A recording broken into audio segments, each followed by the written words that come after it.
Now that I have my coffee, I'm ready to watch Radar.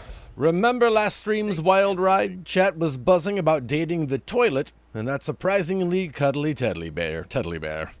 It's clear why my fumbling through date everything creates such unforgettable community moments. I'm back for more delightful absurdity, proving even the weirdest dates make the best memories. What new, hilariously unexpected connections await today? Well, first of all, I'm going to clean my glasses. Hilarious. Hi, Harvey. Hi, Batman. How are you boys doing today? I don't know what this voice is. Hi. Welcome in, everybody. Welcome to Thursday. Thirsty Thursday. Not just beverages, but everything in the whole doggone house. I'm loving this game so much. Having so much fun with it. Bling. Let's get the pups a treat. You want to treat little Batman? You want to treat little Harvey? Yeah.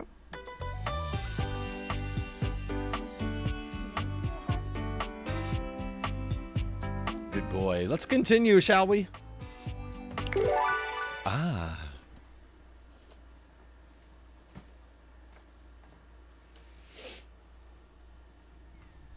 Oh, there's no evidence that Chester A. Arthur played chess. Interesting. Okay. I kind of like that we have this goal to awaken everything. Wait a second. We do know that Bobby Pin is downstairs in a office. All right, here we go. Let's do this, Bobby! For the last time, I don't have games on my computer. Oh, is that a Valdivian? That's the Valdivian logo. Okay. I can literally see a game right there on the desktop. Well, that's for me, not you. I work hard. I deserve a little self-care. Mama needs to play a little arachnid old maid every now and then to soothe her nerves. Hey, I got nerves that need soothing too. From what? Pretending to run a criminal empire? I'm not pretending. This is legitimate. Sure, kid, sure. Oh, look, your friend is here. Uh-oh. Leave us alone. We got business to talk. Sure, business. Well, look who made it. Welcome to the potential future home of the Pin family's crime paradise.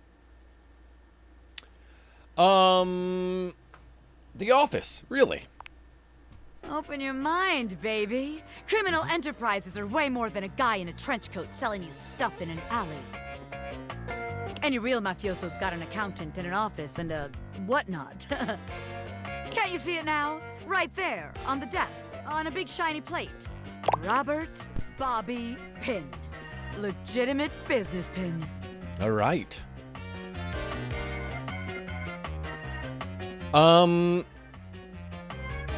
I feel like the legitimate part is going to have people asking questions, Robert Bobby. What? But the point of that is so they don't have to ask questions. Am I a business pin? Yes. Is that business legitimate? Also yes. It's real simple, baby. Baby. But all right. If the nameplate ain't selling you on the vision, check this out. I call it funny money, honey. So we tell people I'm a finance pin. Excuse me. I scam HQ, the office, really sells people on the whole thing.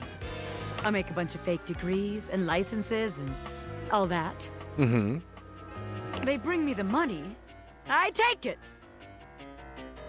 Then we tell them that I invested it, and it's totally making a bunch of money, and they just gotta be patient. Okay.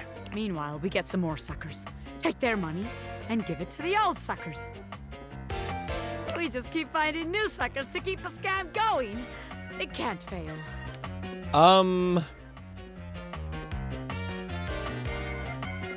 That's called a Ponzi scheme, and they don't usually end well. What? You're telling me someone else has done this extremely brilliant and original scam already? That's impossible. There's no way. Look it up sometime, you'll see. No. A busy and successful gangster like myself doesn't have time for research. That's nerd shit. And time's money. Seems like the office just ain't gonna be the place for us. But hey, that's okay, baby. A gangster like me is flexible. Okay. So here's your hint for our next potential location. Darkness. Scary. Gotta be a closet, right? Potentially completely locked. Spiders. In out, baby. Can I get into the attic? Or the basement? So the trash and the trash can get highlighted together. I can't single one or the other out. The Secret Life of Inanimate Objects. Oh, good! Okay, so any book is lyric. All right. You're here. I'm excited. I'm expressive. Everyone's ready to go to the zoo. Zoo? Don't worry about it. I've been thinking, and here I believe is the best way to organize our efforts. Creativity is for naught without some solid logistics. I know how I'd like to start my book.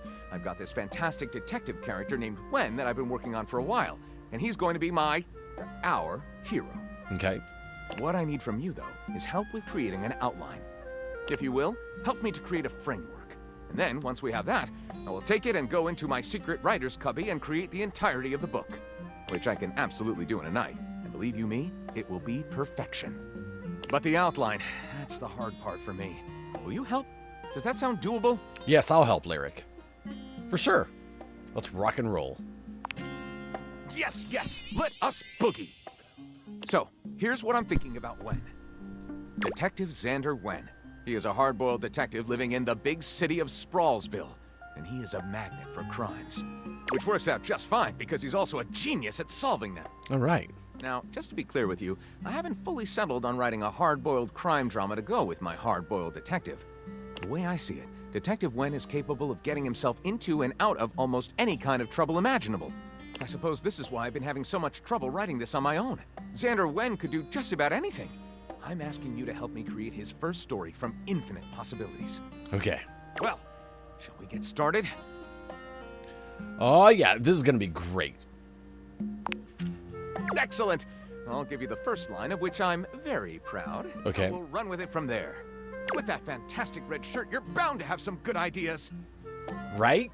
Detective Xander Wen went out the door, looking for crimes.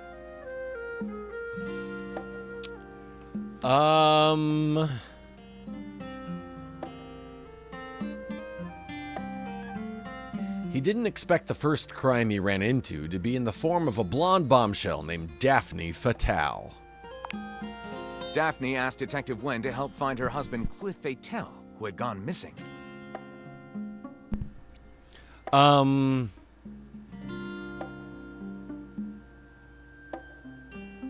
His first name is just coincidentally Detective. Wen asks Daphne when she last saw her husband. She replies, at the Squid Cannery down on the Misty Wharf. Wen investigates the Squid Cannery, where he talks to the foreman, a foreboding and mysterious communist named Gregor Privyet.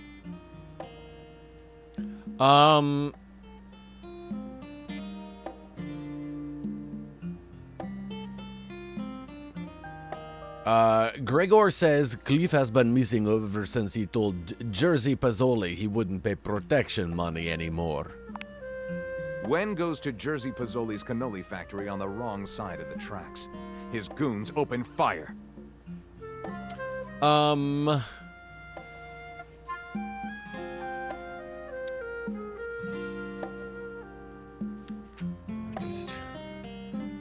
Detective Wen ducks behind some crates, only to find a crate labeled Gold Bars.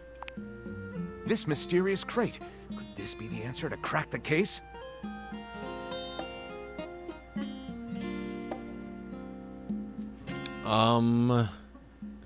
The bottom answer always wants me to go romance. It cracks open a cotton spinning. Inside the crate was Cliff's body, cut into pieces and painted like gold bars.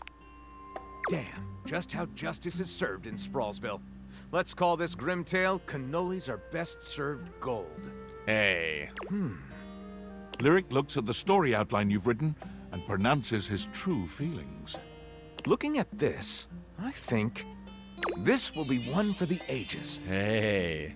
I'll write it up right away. Unless you think we could come up with something better? Let's go ahead with this one. I like that. See you soon, partner. All right. Nice. Okay. I wanted to go look at the record player. I was thinking maybe the record player can teach us how to rap. So for that we can please the toilet. There it is. Okay. The beautiful flapper you see before you stands in stark contrast to the strange music that plays when you turn on your record player. Where she seems sweet with an old-world sort of beauty, the music she plays is all kinds of wrong. It skips and goes from too fast to too slow. She dances to it all the same, swinging her arms and legs in time to the herky-jerky rhythm of some ancient record. Well, don't just stand there like a wet blanket. You get a wiggle on. Let's see you dance. May I have this dance? Pipe down and just dance already. Hey, welcome in everybody from Sarah's stream. How are you? What is going on? It's good to see you. Just realized my camera's covered up from the dog doing bench presses. Oh, no, not that. Oh, no, Baba, no, not your butt. Welcome in, everybody. How are you? How was your workout? How was chest and back day? Thank you for the raid, Sarah. Thank you for joining in with the raid.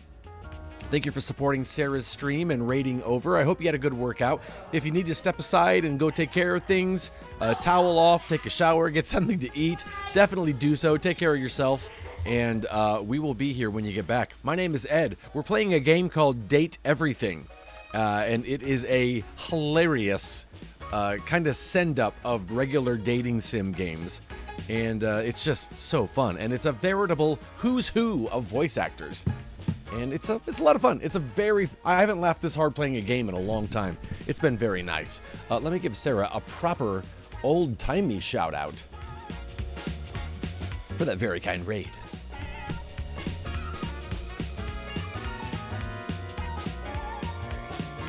So how was your weekend? Please comment below while I ignore you. Extra, read all about it. Sarah's sitting in the hot seat, dishing out sweat-inducing workouts faster than you can say sweat life. From chest and legs, from chest to legs, this coach has got you covered with body weight bonanzas that'll make you say blah, blah, blah. If you skip them, you crying baby. Tune in Monday through Friday at 12:30 for a sweat-soaked spectacle that'll leave you saying, what? Puppy dog. This is the record player. We just met our record player. We don't know what her name is yet, but she wants us to dance. You give it your best shot, which seems to please her. Now you're on the trolley. You mean I got it? Exactly what I said. You're getting it. Mercifully, she turns the music off. Oh, thank you, Sarah. Thank you for the raid beat. Well. It's about time you came to see me. I know, we've been playing this game for a long time and we've ignored the record player. I feel bad. My name's Rainy. Rainy. Rainy, why is it How you rain? doing? I'm trying to get the record player reference, why it's rainy. I've been waiting for you to come over and see me sometime. You've been all over this house, but you never come my way. I'm sorry, I know. There's a lot of stuff in here. I was gonna come around soon. Baloney. Well, anyway, it is so great to see a new face around here. Even if your face ain't exactly new to me. Nobody ever seems to want to hang out anymore. I can't imagine why. I used to be the belle of the ball. Everyone was so happy to see me at a party. Now it's always just me and my records. It's probably because you're playing them at the wrong speed. The wrong speed? You spifflicated or something? It's just fine. Well, whatever. I'm gonna keep the party going here. Feel free to stick around, if you can keep up. Otherwise, you can beat it. This beats for expert hoofers only. So we're gonna have to figure out how to fix the record player. Rainey's frenetic, high-pitched record is too much for most anyone to keep up with. You decide to check in with her another time. All right. Let's look at Rainey and see who voiced Rainey. Okay, Bobby Pin we know is Carolina. Rainey, Janelle Randall. She likes dancing, gabbing, and swinging. Dislikes teetotalers. Then Lyric is Ray Chase, Jerry, Damian Haas, Gaia, Oz Ryan, and Dorian. We know Dorian. We're friends. Voiced by Ben Starr.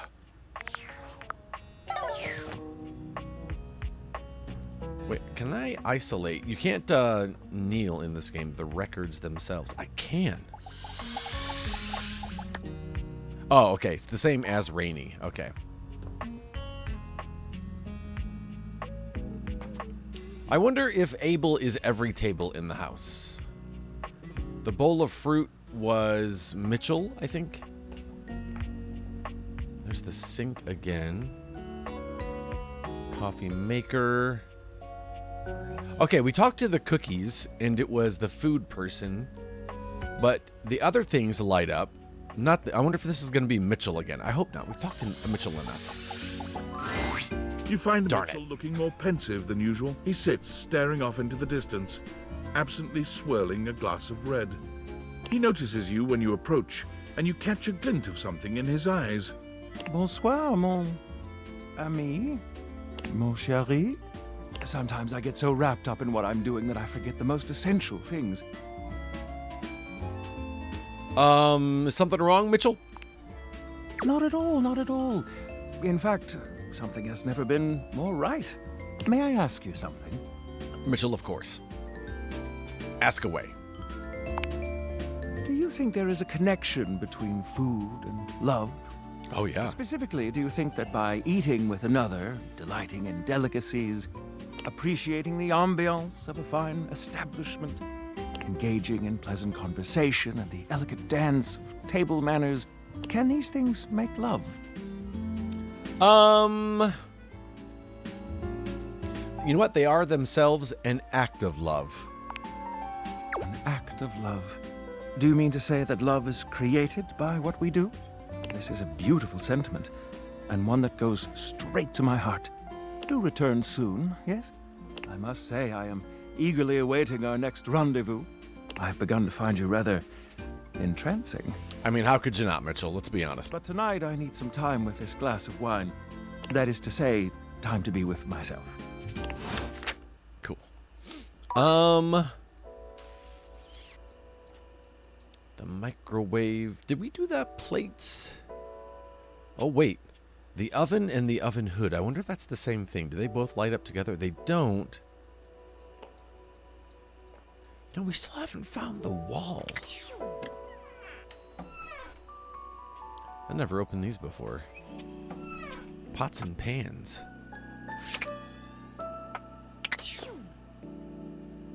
Oven mitt. How about pots and pans?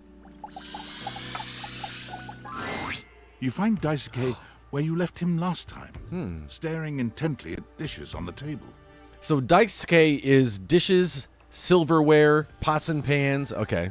Unlike the last time, however, he has a list in one hand. What up, nerd? Hard at work, I see.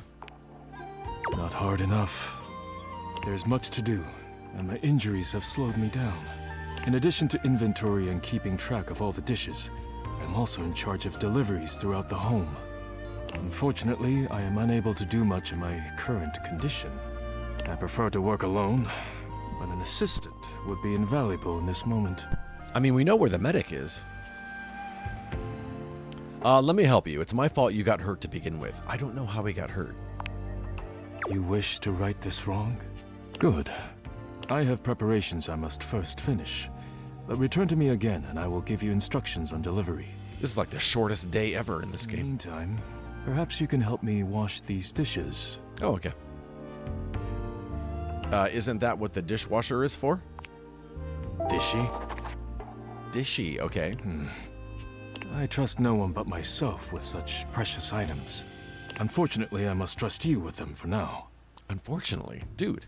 Do not disappoint me. Sure thing. Please begin then. You pick up the dishes and begin to wash. As you work, you feel Daisuke's eyes boring holes into you. It makes you feel... nervous. You treat the dishes with such care. Oh, hey. Wonderful to see. Perhaps trusting you was not the worst decision. Thank you. You manage to finish washing the dishes without further incident. Well done. This may not be the disaster I assumed. When next we meet, you will assist me with deliveries. Be prepared. Be prepared. You got it. Very good. Leave me now. I must review orders and inventory.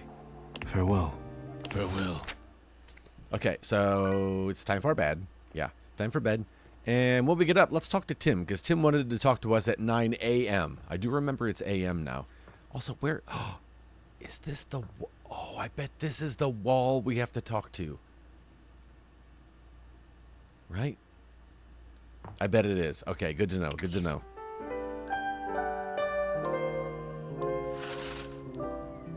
Okay, 9 a.m. Let's talk to Tim. Oh, look who it is. Come closer, won't you? Come have a look at this. Timothy is in the middle of some sort of complex operation, taking a pocket watch apart. I wouldn't normally allow just anyone else here, you know. But you've shown yourself worthy of trust. Oh, thank you, Timothy. I'm so honored. The honor is all mine, my dear. Come and sit here by me, if you would. Watch repair takes a great deal of care, patience, and trust. I cannot have just anyone around me when I work. But you, I feel a strange calmness in my soul when I think of you. You're calm? Normally I am, well, I admit, perhaps a bit tightly wound. No. It is by necessity, after all. A failure to adhere to the schedule to promote and uphold that I almost forgot he says that. only values timeliness. It can be catastrophic for a number of reasons. But I know now. Timothy holds the watch out to you, and the two of you watch its delicate components tick away the seconds. No longer does the beat of my heart synchronize with my pocket watches alone. It beats in time with another. Ooh. He gently closes the watch face, setting it down away from him and taking your hand in his. I never thought I could find someone who not only accepts every facet of me, but even understands them. All right, Timothy. Tell me you'll stay by my side through the hours, day or night. I thought you'd never ask, Timothy. Really? He laughs, happier than you've ever seen him. You've never seen him look at anything but his prized watch collection like this. You've made me so happy, my darling. I cannot believe I can truly have it all. I haven't allotted any time to it in the schedule, but perhaps I could finish my work later. What? Tim? You and I could spend some time together. Bucking the schedule? The way I feel now, I'm not certain I could concentrate on my work. Oh, yeah. Let's put those hands to good use. Oh, my. Well, then. Timothy gently gathers up his pocket watches, moving them somewhere safer for the moment. Then he's taking your hand in his, leading you somewhere more private. Or are we going to another secret place? This is unprecedented for me. I never imagined a break from schedule could be so intoxicating. No more talk about schedules. There's only us now. Yes. Timothy's a bit shy at first, but he takes to you quickly. For someone who is so regimented, he's surprisingly spontaneous. You're so wrapped up in each other, hours pass before you even realize it. This might have started awkwardly at first, but now, nothing feels more natural. That's hilarious. What, old Timothy timepiece? I did not see that coming when we first met him.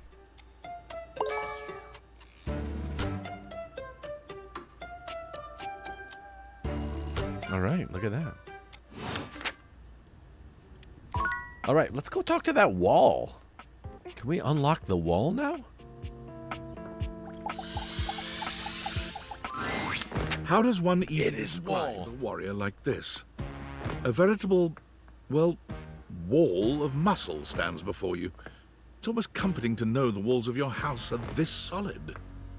Wall, wall, wall, wall, wall, wall. Hey, it's Wallace.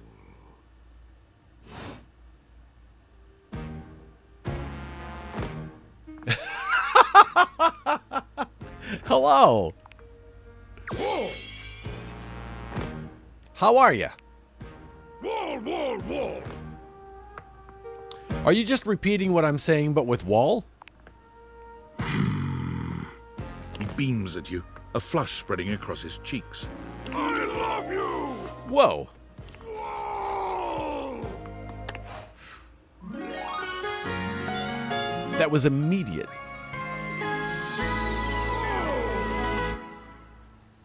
I know, right, Lem? Wall loves me. Our first conversation.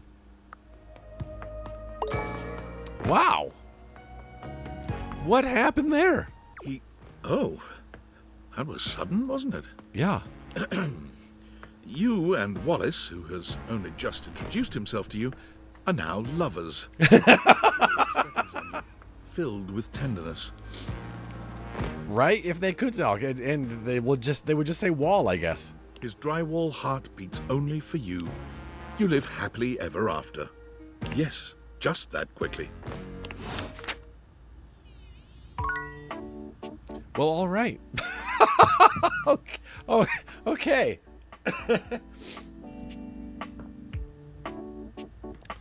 This is gonna be the Lux, right?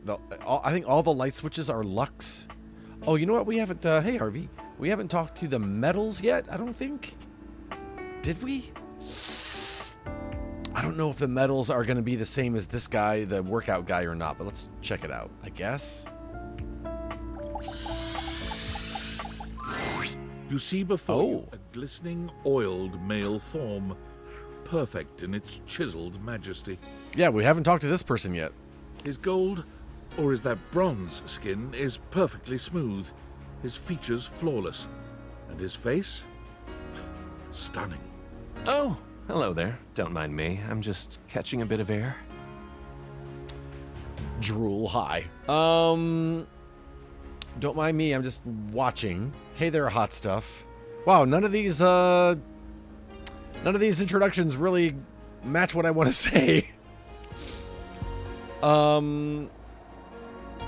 Hey there, hot stuff. I don't know. Howdy. I'm Stepford, trophy of trophies at your service. Stepford, like a trophy wife. I get it.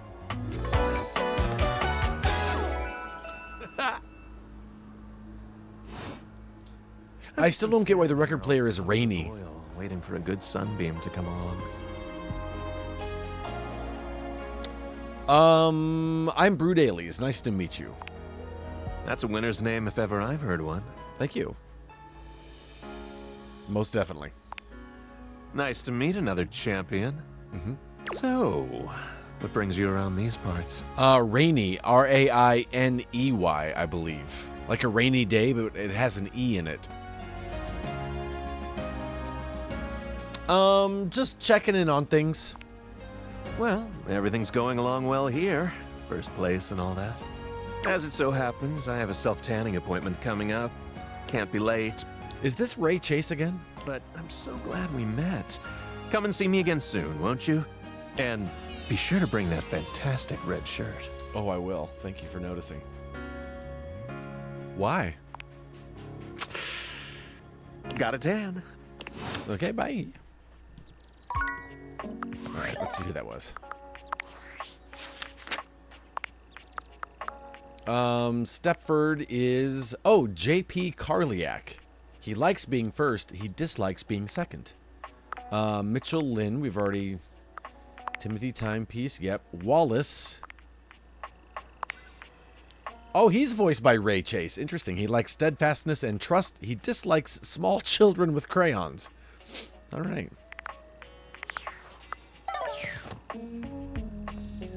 You know what? It's been a hot day. It's been a hot week. I haven't talked to the fan yet. You've never been... Rainey was black, yeah. A black woman. As you try to evaluate... Kind of like in the days of the Flappers. Blatantly staring at you, you can't help but wonder if perhaps this is how it feels. She looks at you like you've just announced she's won the lottery, her eyes wide and her jaw dropped. Ma Rainey is an old blue... Oh, that's funny. Interesting. That's a deep cut. Oh my god, this cannot be real. I must be dreaming, right? This is totally a dream. It has to be. Oh, she's my biggest fan. I get it. Mother of Blues. That's so cool. I too have trouble distinguishing my dreams from reality. Yes, that's it. That's clearly the most logical explanation. Right now, I am comfortably asleep in my bed, zonked out on Ambien, listening to the calming drone of my white noise machine. Because this right here, there is absolutely no way on earth this could actually be happening, right? Believe it, sister. Oh my god, it really is you!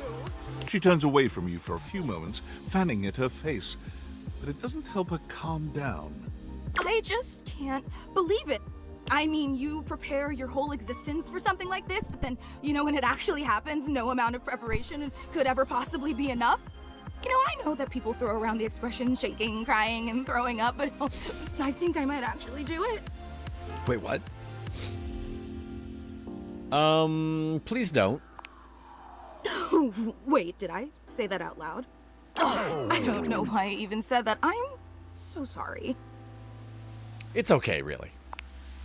It's just that my heart's racing a mile a minute, and there's definitely not enough oxygen getting to my rotors. Which means I'm liable to blurt out just about any random thing that pops into my head. Taxidermy, penicillin, Ontario. This is an Ed Placencia Thursday at the local coffee shop. See? Just like that. Oh, I'm so embarrassed. There's absolutely nothing to be embarrassed about. You're fine. Are you kidding? I'm making a total fool of myself. I mean, yeah, but... I'm sorry. I really don't mean to be overreacting like this. I just never thought we'd actually get the chance to interface like this. And now that it's happening, I'm totally blowing it, aren't I? It's okay. Everyone gets nervous sometimes. Yeah? You get nervous too? Absolutely. Would you allow me the opportunity to just reset this whole interaction so I have the chance to put my best blade forward? Absolutely. Oh my god, you are the absolute best. Just like I always knew you would be. Okay, here goes. Hi there, I'm Fantina. And if it wasn't painfully obvious from my over-the-top outburst a moment ago, I am your biggest fan. There you go.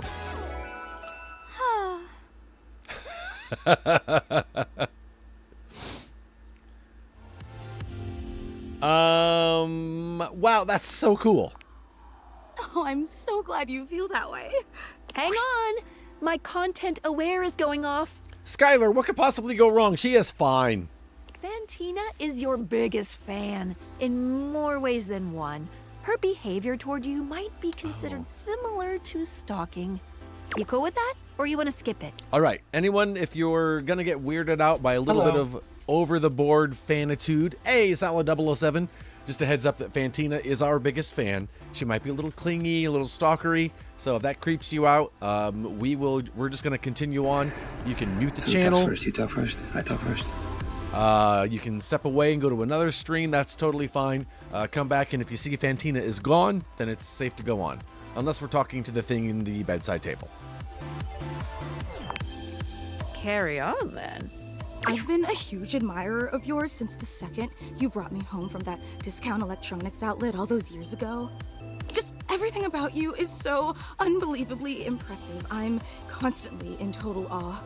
Yeah, sometimes, Lem, it's not as bad as they, like, there was one where it was like, this might be considered an abusive relationship, and they just, like, they bickered back and forth, and it didn't really get super bad. I can see how some people, especially if they're, I can see how it could, but, yeah, it's not necessarily going to be horrible. It's not going to be the worst thing in the world all the time. Sometimes it feels like it. That's so sweet. It's true. I've never known anyone so inspiring. The way you wash the dishes, making sure they're sparkling clean even before you place them in the dishwasher. Yeah, the bedside table, yeah, I can understand why. I can understand why. Sometimes it doesn't register when you click the button. The way you There you adhere go. to a strict daily routine with every single minute, pre-planned weeks in advance. The way you always file your taxes 3 months before they're due. Oh, there truly aren't words for how incredible you are. I definitely don't do those things. Right? I know that. And it's your commitment to the intention of doing them that is the real art. Now you're giving me way too much credit. You know, I really don't want to bother you any more than I already have, and I know your time is extremely valuable, but I was just wondering. No, it's silly. Forget I ever said anything. I just realized Tim didn't tell us what time to come back. Maybe now that we're in love, it doesn't matter when I come back. No, tell me. Well, I was just wondering if it's not too much trouble. Mm-hmm. Would you be willing to sign one of my blades? Oh, yeah, of course. Are you kidding me? That's easy. Just so I have something to remember this amazing moment by. Only if it's not too much trouble, though. I really don't want to inconvenience you. Of course.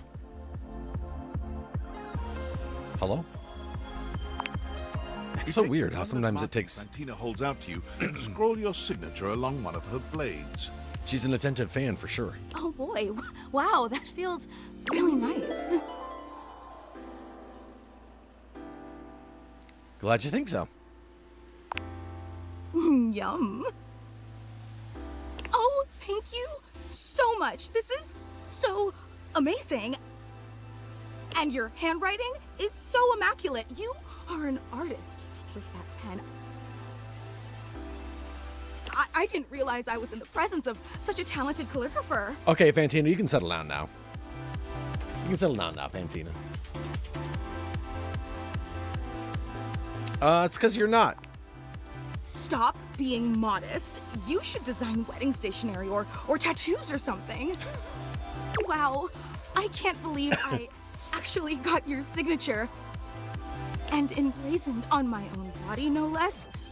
Very naughty. I mean, I thought on one of your fan blades, it's just the top of your head. I can't wait to show this off to everyone else in the fan club. They are going to be so unbelievably jealous I met you. I'm trying to think, is there another fan in the house anywhere? Because she said she was my biggest fan. I wonder if there's like a little tiny version of her. Fan club? Wait, you don't know? I thought for sure you knew. Yeah, you have a fan club. Kind of like there's a small version of Dorian on the cupboard door. Are they also all oscillating fans? No. They're just fans of you. Yeah, I wondered about it. I was trying to think if there was I don't think there's a ceiling fan anywhere, but I'll have to check it out. Maybe there's a fan in the office. We actually have meetups every week. We talk about everything you've been up to at work, what new projects you're developing, discuss your menu for the week. sometimes there's a raffle. There's a very comprehensive agenda. I had no idea. We don't like to advertise a lot. We only want to cater to the real diehard fans. Makes sense. Actually, we're having our weekly meetup real soon, and I would never want to impose or overstep, so please tell me if this seems inappropriate, but if you're not super busy... Uh-huh. Of course I'll be there. Seriously? You mean it? That's so unbelievably amazing of you. Oh, I can't wait to tell everyone. Thank you. Thank you. I can't wait. That was very funny. We have one more heart left. Let's see who that was. Micah Burton. She likes me and dislikes nothing. No, she has no dislikes. Look at that. Excuse me. I gotta take my allergy pill. Yeesh. I feel like this is gonna be... What was that guy's... Hunk? Dunk? I feel like anything that has to do with the gym equipment. See, it's weird that there's racquetball rackets, and gym equipment. They're separate, but they don't always mean like the food things can be separate. But it's always going to be Mitchell.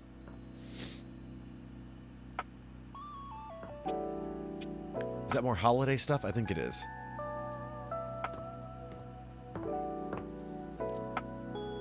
Have we talked to the toolbox?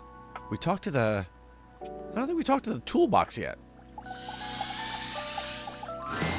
The handsome construction currently invading your space makes you feel as though you accidentally wandered into an active building site. He holds up his hands to stop you from going any further, glaring at you as he looks you up and down. Whoa, whoa! Where do you think you're going? This is my house. I can't let you in here without the proper PPE. Yeah. Tony. Of course it's Tony. Tony puts his fingers to his mouth and whistles. Hey, oh, get him out of here. Hang on. PP what? Your hard hat, your boots, your high-vis vest. Come on, this is a job site. Except it's the breaker box closet. Don't even get me started. Not when Johnny Wannabe next door has got a whole garage to himself. I mean, I'm talking wall-to-wall pegboard, 6 kinds of saws. Oh, and he's got this 12-inch auger. Man, those things go deep. That lucky so-and-so. Man, you're telling me 1%ers, right? Look, all I'm saying is I want a little more space, too. You know, for entertaining. Host a lot of cocktail parties, bud? I'm a popular tool. It's always, hi, Tony this, thanks, Tony that, or Tone, my ass is leaking. Wait, what? Please don't tell me who's... Jean-Loup. Oh, that makes sense. Okay. Incontinence. You didn't hear it from me, though. HIPAA. That's not how HIPAA works. Anyways, objects need to be bigger than this to come see me for what ails them. And, sometimes old Tom might also want to have special company over. You know what I'm talking about, huh? I know what you're talking about, Tone. Tony nods, grinning smugly at you. So we already know that Tony wants a bigger space. So we're kind of zoning in on... We now know a couple of things. The towels want to be a beach towel. Tony wants a bigger space. Okay. Oh, yeah. You know what I'm talking about. You know it, buddy. You know what I'm talking about. Oh, you know it. You know it. You know it. You know what I'm talking about, yeah. All day, baby. All day. You know what I'm talking about? Woo! I know what you're talking about. Tony nods at you. You nod at him. And you nod at each other. Both entirely pleased that you each know what the other is talking about. So you get it. I need more space. I get it, bud. Space for all all sorts of things I may or may not be insinuating. Makes sense. I got a pitch for you. Okay. A drawbridge. Solid 007. I love this game so much. Like from ye olden times? Think about it. Your lover pulls up for a date and the drawbridge lowers to let him in. Pretty freaking impressive, huh? That is impressive. You're damn straight. Is how I would build it using my tools. No curves in this drawbridge. Okay, yep. A flat-looking screwdriver, the pointy star-shaped one, a hammer, and that spearmint gum you've had in here since April.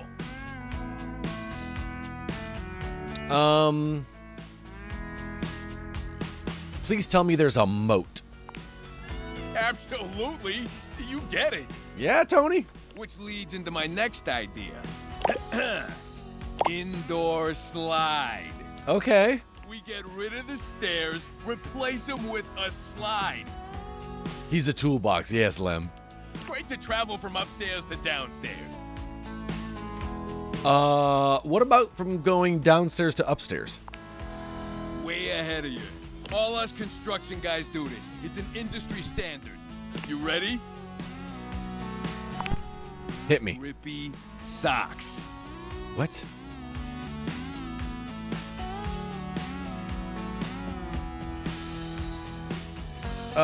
Can I get a 90-degree incline on the slide? You can be as steep as you want. Your house, your rules. Now, how do you feel about indoor pools? Love them. Because if we rip out the floor in the living room, we can get you an indoor pool. I feel like that's a recipe for electrocution. Of course it is. But that's what the chewing gum is for. What? You just stick some of it in the outlet holes and Viola, it's now all shockproof. Viola? That concludes my remodeling advice. Now for the actual dating advice, you're just gonna have to sign up for my workshop. You must really know your stuff, bud. Of course I do. And lucky you, you're gonna get to know my stuff too. I'm gonna make it real easy for you. You wanna take my workshop, all you gotta do is show up. No paperwork or nothing. All right. Now, I don't mean to hustle you out of here, but I gotta take lunch. Union rules. But you can come back later and see what we can do. You know, help you fix up your romantic affairs. All right, you old so-and-so. I'll see you around. It's a good guy right there, that Tony. It's so funny. Roger Craig Smith. Oh, snap, that's the voice of Sonic. That's amazing. He likes giving workshops, blueprints, and lunch breaks. He dislikes specificity. That's funny. Well done. Well done. Among other things. He's also the voice of Sonic. Okay, let's go to bed.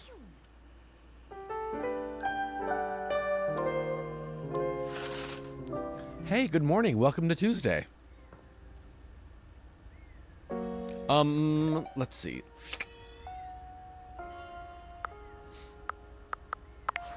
What are the rumors here? Oh yeah, Bobby came by the office and said that she was going to be somewhere dark next. What the freak? Oh. So I ran into the hangars, I think. That's funny. Okay, that's the triangle. Triangle, if I remember, was kind of a jerk. Let's go into this closet down here. Somewhere dark. What is this thing? Oh, it's a rug.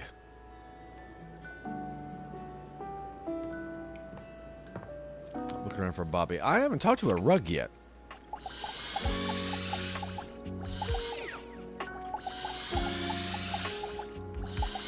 Oh, I can't. Okay. I guess that's why I haven't. Okay. Well, she probably won't be in the office because she was just in there. Somewhere dark. Excuse me. Ran into the door.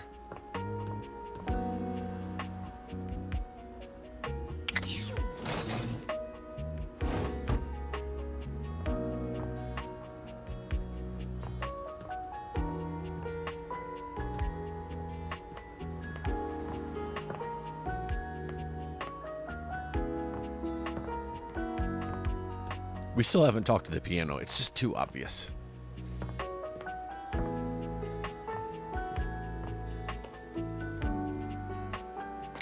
This is the closet where we first found her, right?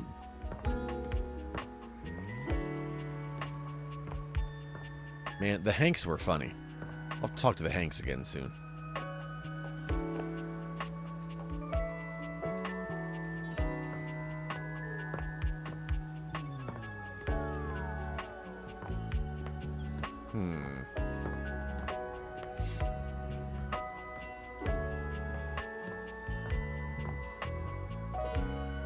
Is she in this closet?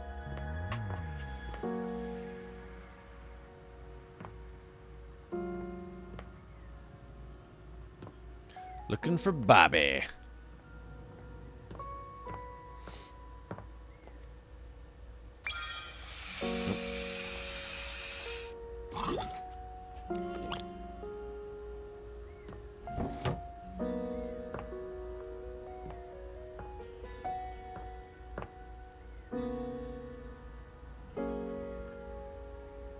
Thought maybe that was Bobby right there, but I don't know where Bobby is. Okay. We'll maybe run into her. Oops, again. Let's see what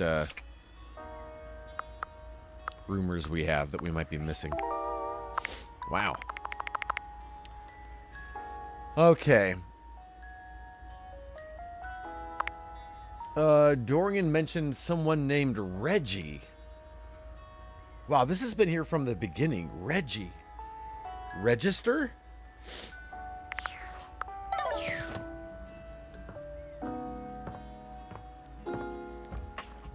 Are there floor registers? I know I've seen some vents up on the walls. Is that the same thing as a register? Let me see if I look at it. This vent. Yeah, I'm looking at maybe a heat register. I don't know if they consider vents the same thing. Yeah, the thermostat. The last time we looked at the thermostat, nothing happened. We'll try it again. It's been a few days. Nothing happened. Like it wouldn't talk or like nothing was weird. Again, nothing. The greats. The greats are calling. Okay. Okay, so I'm gonna guess the vents, but let me just see if there are grates on the floor. I think of grates as the like on the floor, not on the wall. Let's go upstairs real quick. See if there are any floor vents.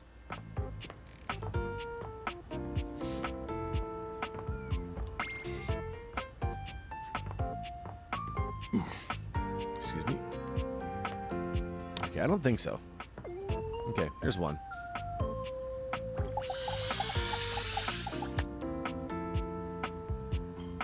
Oh, that counts as the thermostat. I can't talk to the vents. Interesting.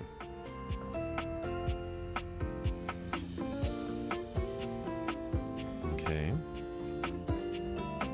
Very curious.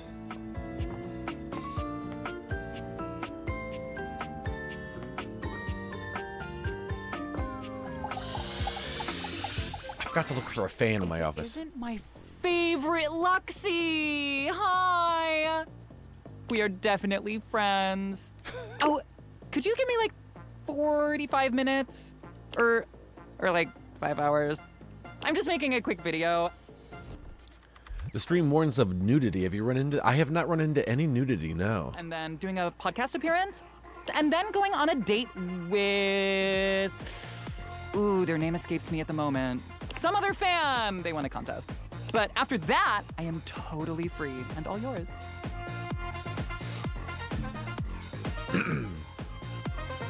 I don't know why I'm unleashing you onto the world, but I'm ready to realize you, Lux. Really? I thought that would only happen when I reached the coveted 1 billion likes. It wasn't likes you needed. You have a friend this reminds you, oh, that's funny. What, then?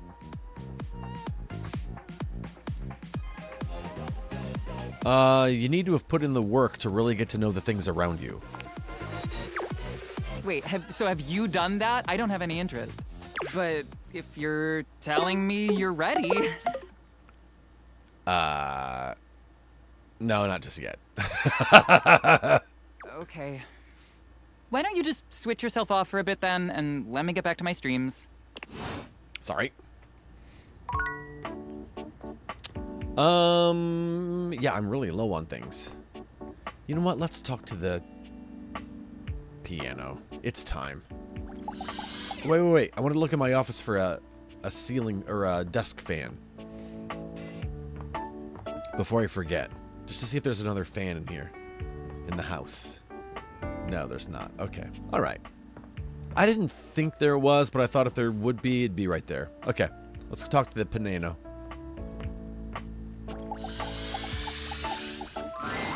A beauty dressed in black and gold stands before you. Nice. Her eyes closed and one hand held delicately to her chest. She sways softly, silently, as though she were listening to music you can't hear. The silence is so long and profound that you begin to notice just how noisy your house is. You can hear your clock ticking, your refrigerator humming, and your air conditioning blasting. Has it always been so loud around here? The silence persists, and this stranger continues to ignore you, lost in her own world. Whatever it is that she's doing, she's clearly very serious about it. I like that her hair, not a crown, but whatever that's called, it's wrapped around her hair is like the pedals of the piano. I'm going to discreetly clear my throat. You introduce yourself, and yet still she does not open her eyes. Are you okay? Finally, she opens her eyes, heaving a polite but obviously impatient sigh. Maestro, How's it going? the performance? It was coming along nicely. Oh, it seemed like you were just standing there. That was Door 33. Surely you recognized it. It's an avant-garde piano piece, 33 seconds long, by the composer John Gage. Honestly, the man was a genius. Look at all those rests. I mean, the idea that music can exist without the presence of a single note. Breathtaking. You know, the very first time I played it was when I was in residence with the Dulce Mio. You two have met, I'm assuming? Oh, is that Dulcimer? No. Oh. Dulce Mio is completely different pronunciation, Yeah. spelling, and comportment. Anyway, our audience that night was completely hopeless. They all kept waiting for the music to start, as if they couldn't already hear it. A rustling program, a muffled cough. It was all being performed in real time, but they kept staring at Dulce and I like we were the Philistines. Still, it was one of my finest performances to date. It also didn't hurt that Dulce had requested to work with me specifically. I can't tell you just how often that seems to happen. Hey, thank you, Beebs. Yeah, Beebs. I love you so much. I love you. Oh. It's very hot. Very hot, thank you. I see sweet potatoes and steak. Yep. Thank you, Beebs. The talent always just seems to flock to me. And broccoli and mushroom and onions. Thank you, Beebs.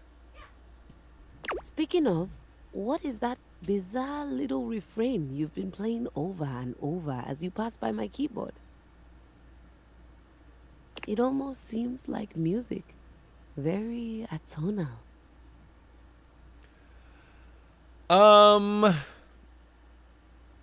The jingle from the Payday Loan commercial. I have no idea what any of those words mean. That's probably a good thing. Well, whatever you are playing, I look forward to its evolution. Hey! Keys, of course. Keys. So long, Maestro. Oh, okay, bye. We're done, huh? All right, keys. Voiced by Joy Ofodu. Likes classical music, dislikes dissonance. Oh, wait a second. Look at this.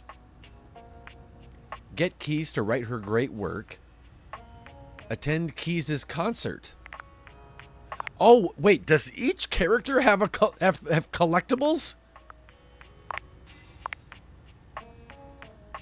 Oh, my goodness. Speak with Skylar about herself. Achieve a love ending with every dateable object. Break the suspension. Wow.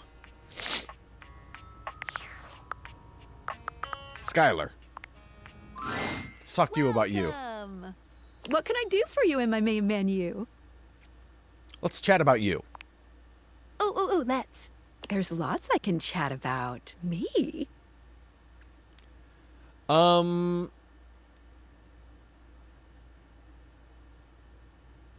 want to talk about some features. Oh, definitely. What's on your mind? I mean, I know how all these work. I'm good. Cool. What can I do for you in my main menu? That's it. I'm done. Never mind. I don't need that achievement. Yeah, I'll miss you. That took away a heart. I have one more left. What about the table runner? The table is the table. Did we talk to the chair? I felt like we talked. Yeah, we talked to the chair, and it was the chair. This is This is gonna be Lux, right? Okay, yeah, that's probably Lux.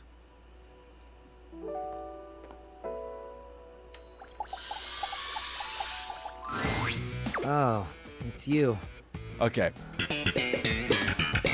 Hey, first IMDb is 2014. Oh, wow. What's going on, Clemson? So the trash can and the trash inside are all Cam. Okay. Nice to see you, too. Yeah, sure, whatever. Face it, Jafar, you're still just second best. Hey, Clemson, how are you, man? Oh, did we have trash for him? I'm trying to bring some good conversation, but that's a two-person sport. Well, now who's salty? Happy Thursday to you, Clemson. Hope you're having a good week, bud. Hey, you bring it out in me. Everyone's got a skill. I'm sure you have more skills than just being sarcastic. Didn't realize you were keeping score. I'll bet you're good at a lot of other things. Well, right now, I'm pretty happy being good at this thing. Maybe you could be good at bringing me what you owe me and leaving me alone. So, aside from your sparkling conversation, what do you got? Okay, so he wants trash. I guess I have something here I can throw out. Let's see it. In this game, you just kind of flirt with everyone, kind of, Clemson, but then as you talk to them, you realize that they all have kind of like missions they're trying to accomplish, so you have to kind of like walk around the house, talk with other objects, and try to help them complete their mission. I'm not sure what it is, but it's sticky. Very promising. Give me some details. I'm afraid to smell it, but that feels like the next logical step. Yeah, good place to start. Don't get your nose too close, though. Sometimes this stuff can be pungent. I once singed off some of my own lining getting too close to a particularly powerful drain cleaner. I hope your drain is clear now, by the way. Yeah, it is, thanks. No sweat. How's your lining? Still singed. I'll live. Scars are badass. Can't argue. Way more than living in all this useless garbage, if I'm honest. Useless garbage. That was my only choice. Hey, look. I'm not a huge fan of that kind of talk. Really? It's, I don't know, demeaning or whatever. No biggie. Just find another way of speaking. It's not like there's a shortage of words in the world. Okay. I'm sorry. I didn't mean it, dude. Yeah, well, it's cool. Just a note for the future. Well, that went really well. My trash can hates me. All right, we gotta go to bed. Gotta go to bed. End of day.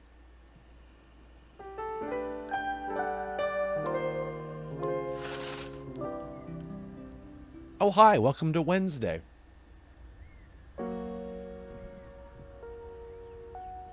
We haven't learned how to rap. Oh, wait. Let's talk to the vent now. A cool breeze tickles at your neck. You can feel someone here, but you can't see anyone. So the bed isn't possessed by a spirit thingy? No, the bed's name is, of course, Betty.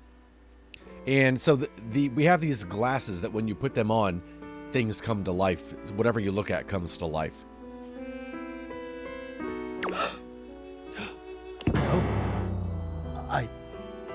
Why are you here? What are you doing?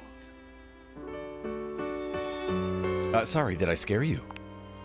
Yes! You scared me. Don't you know who you are? What you are to me? I'm scared the way one is frightened when coming face to face with a divine force. Not now, not here, not yet. Please, please, I'm not ready, not like this. I've dreamed of this, of meeting you, finally. And now the moment is here. I just can't. Not yet. I'll be ready when you come back. Oh, come on, man. I just wasted a heart talking to you.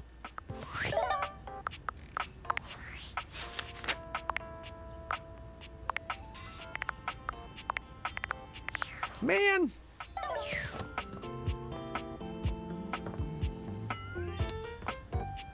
All right. Okay, so the light is going to be Lux.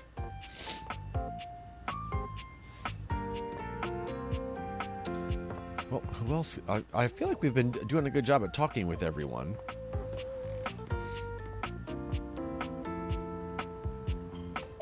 I think fireplace and chimney are the same thing, right? I think so.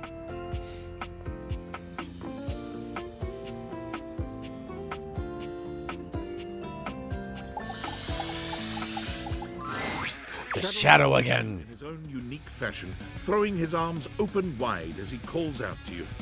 The lights dim and the shadows reign supreme. The doors of the abyss open for yours truly. Ah, a dark day to you, my penumbra.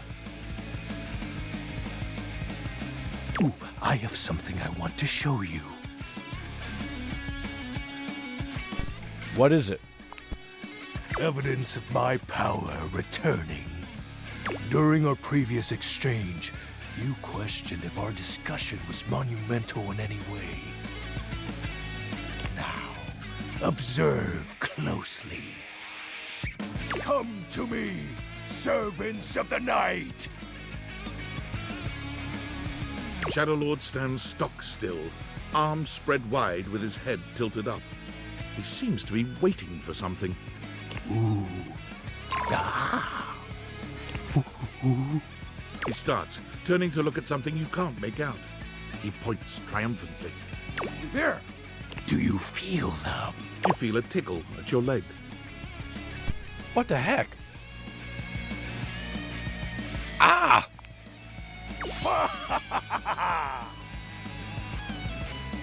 Did you summon bugs? These many-legged, mischievous nocturnal critters hide in the dark until true darkness. Then they prey at their peak in the shadows. Do you believe me now? Am I infested with bugs now? Where one is spotted, hundreds of its kind spawn within the walls. This is just the beginning. I don't want to help you anymore. Surely you jest, Penumbra. Oh, wait! Allow me to apologize. I should have been more sensitive to your connection to the shadows. I assume too strongly of your adaptability. This is gross. Oh. Huh. Wait. The piano and the piano bench are both lighting up separately. If you didn't have enough on your plate, here comes Lucinda Lavish. Come on, baby. Tell me what to do. Use me.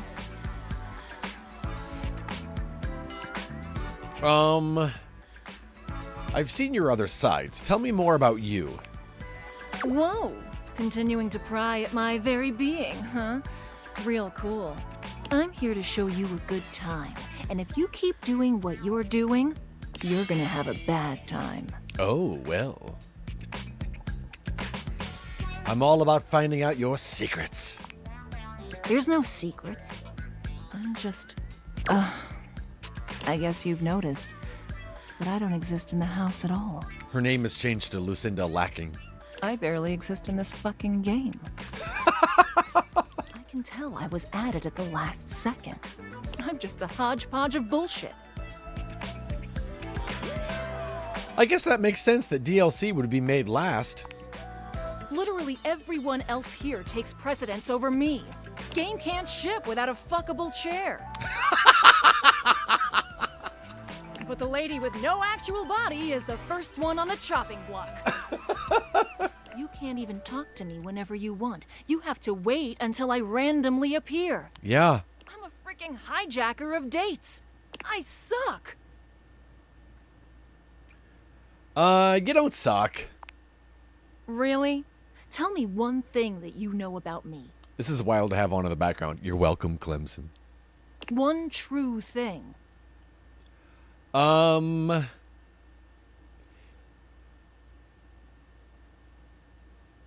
You're multifaceted. Am I really multifaceted? If the other me's are just lies? Or am I a hall of mirrors? Please, don't pick these options anymore. The ones where we talk. It's just easier on me, okay? I'm gonna pick whatever I want. I can't stop you. I'll see you on the next hijack. Okay, can I talk to the stool, please? Maestro, Oh, okay. So she is the piano. That's just weird that they both highlight separately. are you here to listen to me perform? Sure. Yes. I just clicked on you by accident. Unfortunately, I have nothing to perform today. Oh. Nothing is quite ready in my repertoire. On to more pressing matters, though. I was hoping we could discuss my rider. Of course. Of course you would have a writer. I'm sure it's not your fault, seeing as how we've never worked together, but there are certain things I require if I'm expected to give a great performance. Okay, what do you need? For starters, I was hoping for a little help with Houvier.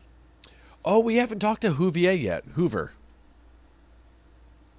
I'm sorry, who? You know the gentleman goes around cleaning the house with his vacuum hose. Makes a terrible racket. Please tell Houvier that he needs to do something about the dust. It's awful for my pedals. Any more of it and they'll begin to stick. I really did try to explain this to him, but the language barrier was just insurmountable. I'll need a bit of help with Hector too, I'm afraid. Hector? Who's that? The vents around the house? Oh. Surely you know those. Hector won't talk to me. Could you please talk to him about the temperature? I need it at a firm 20 degrees, or it's going to wreak havoc on my tuning. Okay, that's going to be Celsius, right? Oh, that's so funny. I'm not smart enough to say that yet. That sounds way too cold. I'm a big dummy. Cold? Not in Celsius. Or perhaps, as we are currently outside Sweden, you know of it as the centigrade scale? Why doesn't Hector keep the temperature how you like it? Honestly, I think my accent got in the way again. Same with Lux. I like to be lit a certain way. Lux can be difficult to get things across to. Everyone around here does seem to be a little... Oh, there's no better way to say it. Unrefined. Speaking of, do we have a lighting designer on staff? I don't think so. That's all right. I was somewhat prepared for this. My friend Celeste was on a loan to a community theater once, and she told me all about their adorable little budgets. Now, if it's all right with you, I'd like to get back to rehearsal. Please do let me know what everyone says. I'm eager to jump into our walk once the issues are addressed. Adieu. Okay, so we got to talk to Lux about her, and we have to talk to Houvier. I have one more heart. Let's go talk to Hoover. Kill the Dark One and the Giant, but leave the third for questioning. Hello, so. We're talking to the vacuum. There's something strange about the handsome figure you see standing before you. It's not his clothing, even though he does appear to be dressed in some sort of plastic armor. No, it's something about his face. Handsome though it may be, you can't quite place his expression. Stranger still, he doesn't speak to you at all. He just stares, his face screwed up in concentration, and his lips pressed together. What's that? He lets out the breath he's evidently been holding, bending forward with his hands on his hips as he inhales and exhales deeply. Woo! Sorry about that. Just trying to see how long I could hold my breath for. Seemed like a while. I'm up to 3 hours. Whoa. All right. Now that that's taken care of, I can give you my full attention. Name's Hoover. My friends just call me Hoov, though. What's up? Henry Hoov. You here to chat? Or is there another incident to clean up? Well, I'd like to chat and also tell you about Keys. Today was supposed to be my day off. LeVar Burton? I don't think so, but we'll check afterwards for sure. I'd love to chat, bud. Sure. What about?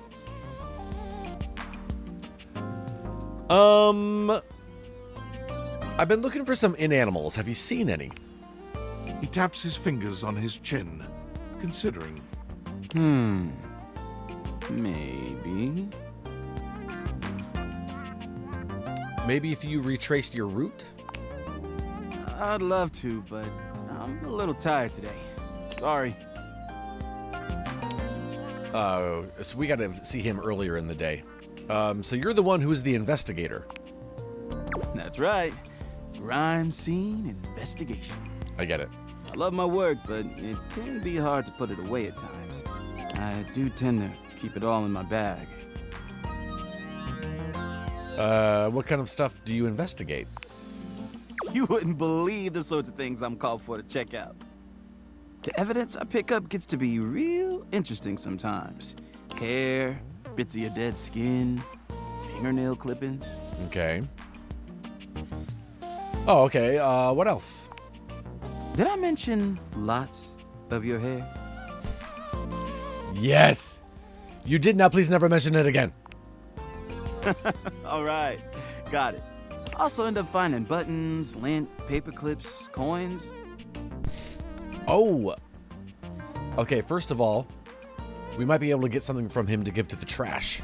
You name it. If it's smaller than a quarter, I've probably got one somewhere in here. Seems like you're packed pretty full. I wouldn't worry about that. Plenty of room still. I bet you've been all over the house. You know it.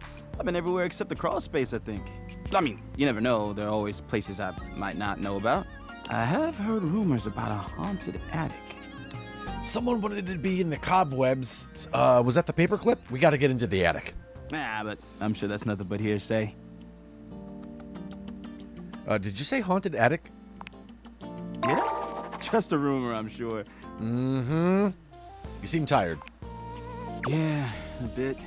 It's been a long week, but I enjoy working hard. Makes that can of oil at the end of the day taste all that much better. What do you enjoy most about the work?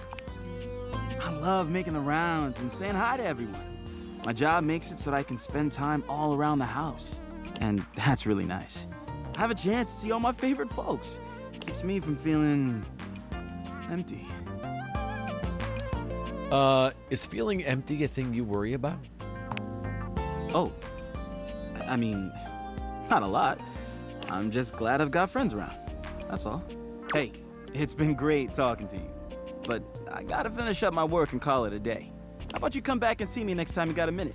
I feel like I haven't gotten out to do something fun in a while. And maybe the two of us could... Yes? I don't know. Catch a game or have a drink? There you go. Sounds good. I'd love to go someplace with you, Hoove. Sounds like a plan. Yeah. All right. We don't have any more hearts. We gotta go to bed. I just leave all the cabinet doors open.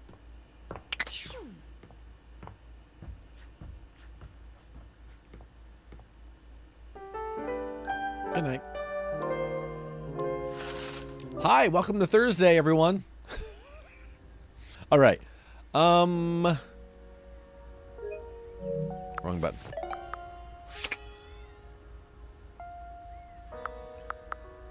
Oh wait, let's see who he was. Keys, Joy Ofudu, Henry Hoove, voiced by Zeno Robinson. He likes brews, sports, and holding on to stuff he dislikes letting go.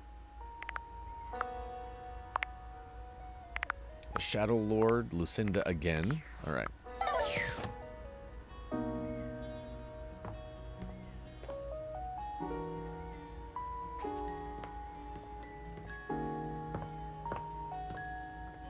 Oh wait, should we try the vent again?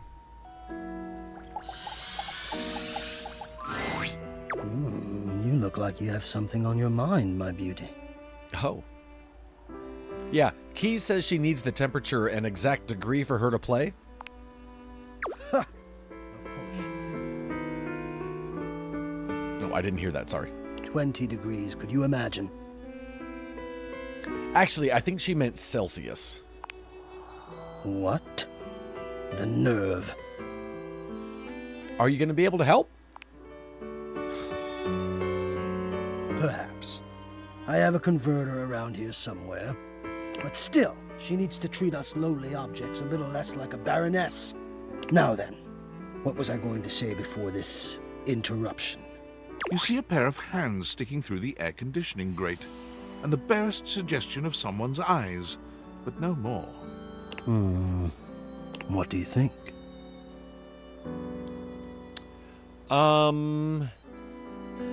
What was the question? I'm gonna sneeze.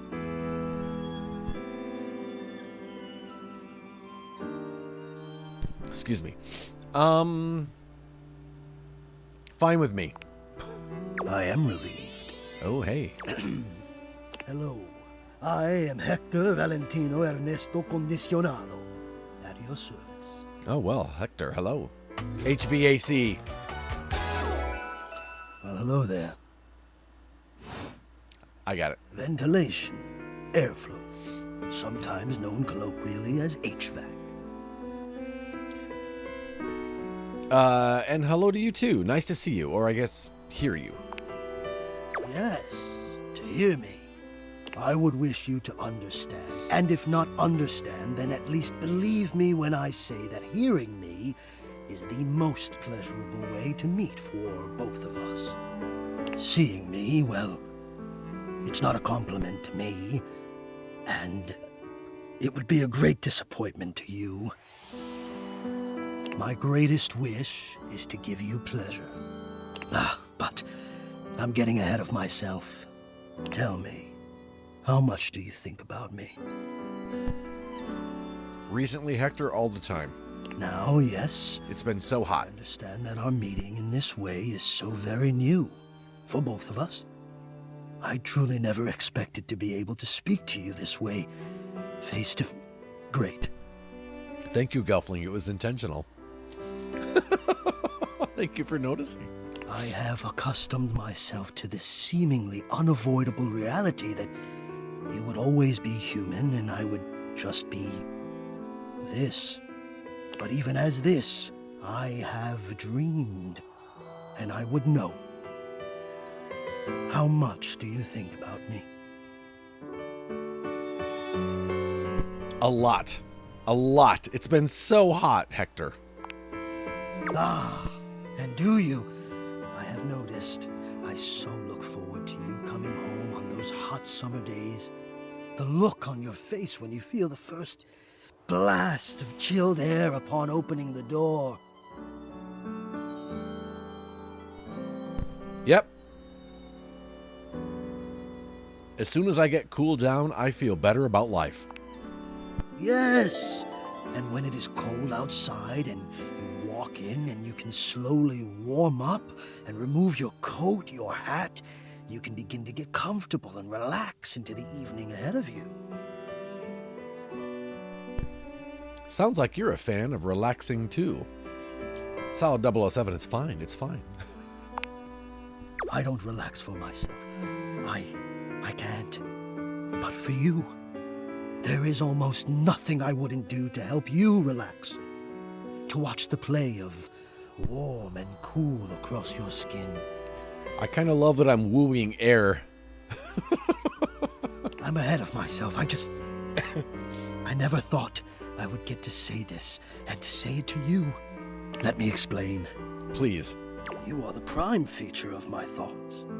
Whatever power courses through me, I turn to your pleasure. Whatever warmth or coolness I possess, I direct in full to your comfort. I wanted to meet you here through the grates because I wanted you to hear my voice. I want you to hear the melodies and resonance I create through these ducts and know that it is all and only another gift it honors me to offer you. Not the hard hands.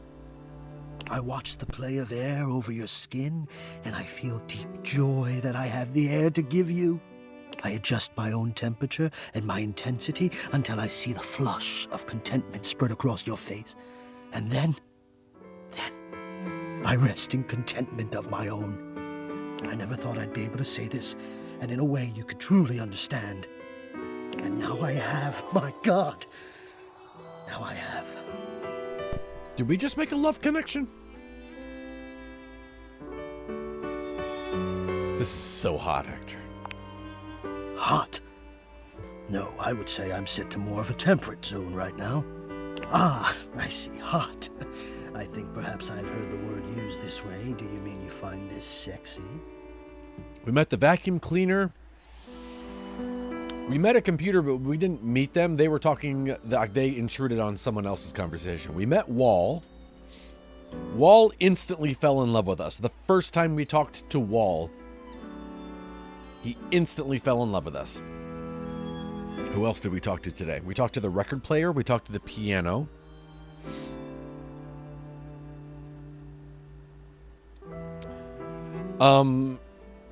I do. Hector, I find this very sexy. Of all the dreams I'd held of how this moment might have unfolded, that you would be attracted to me too was surely the most fantastical. Perhaps I might share more. As I share with you, I can feel more and more air moving through me. As though there is a storm brewing, a cyclone beginning. I have never felt it before, this build of energy. You know what? That's called being turned on, Hector. I wonder sometimes about how I knew it was you. What was the moment? What was the sensation that told me you were it? I can only ask this of myself, of course, but I realized that it was how I felt around you. When you push my buttons, when you move my temperature setting up or down, I exist only in service to you. Everything about me only is because you will it, because you direct it. Do you understand this? Of course I do. I'm in control. Completely. You do understand. Yeah, man. Can you also understand what that does to me? You telling me what to do, and I am powerless to do otherwise. I'm the boss man. Somehow it relaxes me. And to know that I'm giving you precisely the thing you want at that moment. Oh, it fulfills me. It makes me whole. As soon as I fulfill your command, your desire, I become the one with the power. You ask for chill, and I watch the goosebumps play over your skin as you pull the blanket up more closely under your chin. This guy's trying, but he is not as alluring as Teddy Bear. You ask for warmth, and I can almost feel you, basking as the tensions of the moments that came before just melt away. Sometimes I even take it upon myself to shift my temperature and my intensity all on my own. You tease. I know. It might not be strictly in my purview to do this, but sometimes I cannot resist playing your sensation just a bit. I am a craftsman, and you are my clay. Oh, speaking of a craftsman, we met Tony, the toolbox. Teddy's got the best pipes. I hope this is all right. It's very all right. I had no idea you loved me like this. How could you have? Until now, I haven't had the courage necessary to even show my face.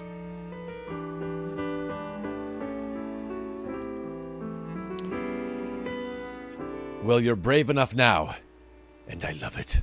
Oh, I didn't pull the loot box today, no. You love it.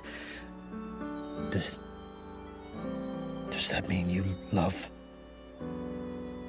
I love you, Hector. But no, I dare not ask, and do not answer, please. Let us enjoy where we are, here, now. Let me care for you. Sure. Care away. I need you. I need to care for you. It is the reason for my existence, you see. Man, Vent is desperate. And now I have truly said too much, or I have said enough. Either way, I must ask a boon. A boon? Say nothing. Take this knowledge with you and promise me you'll ponder it, that you'll ponder me. Okay. I promise I will. You haven't said too much, you know. Oh, I always feel I've said too much. Probably because so often I say nothing. But I appreciate your generosity. I'll speak with you again soon, yes? Yes? Yes. What was that? All right. Who in the world was that? Hector. Voiced by Christian Navarro. He likes the complex taste of exquisite yearning. He dislikes himself. Okay, let's go to the loot box. Good call, Gelfling. I wonder if the bathtub is different from Johnny. Wait. The rubber duck? A very, very yellow punk dressed in studded leather glares at you. Oh! Their charming duck-like appearance does nothing to diminish the aura of absolute disdain that radiates from them. Who the duck are you? I'm sorry is who I am. Who the duck are you? I asked first. This was not the duck I expected either. I asked second. Then I'll ask third, like this is a ducking competition. Who the duck are you, jerkwad?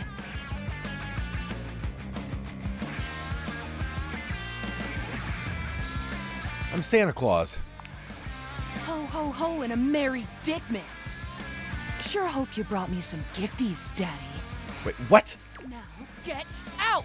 What? Don't show me your butt! Rebel. I mean, it makes sense. Oh my god! Ah, I have never felt my content aware go off like this. This ducky is dangerous.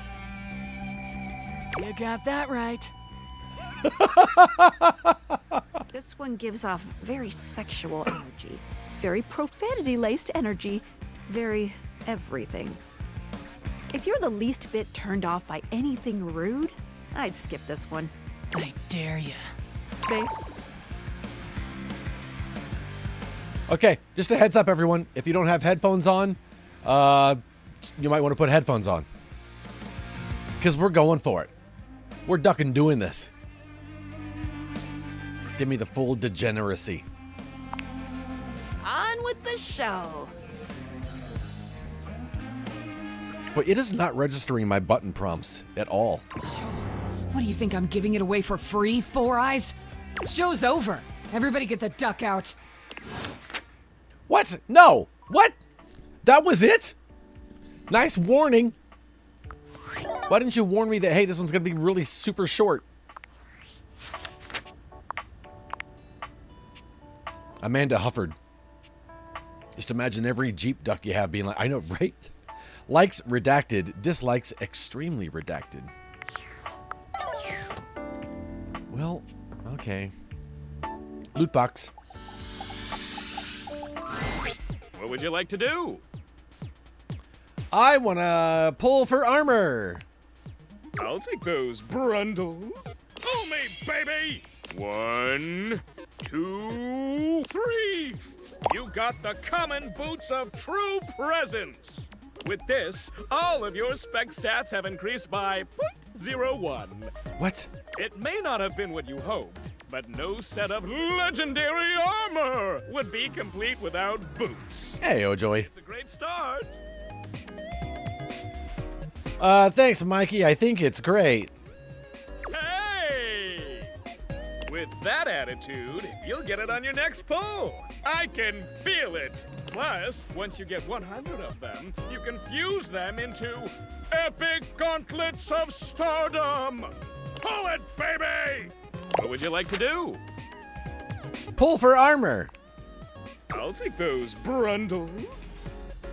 Mikey is our loot chest, Ojoy. Pull me, baby! 1, 2, 3! You got the common boots of true presence!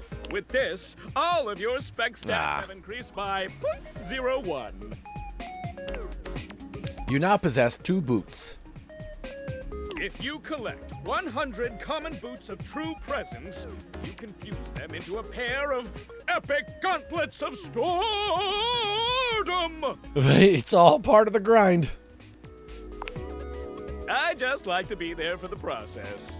What would you like to do? Pull for armor.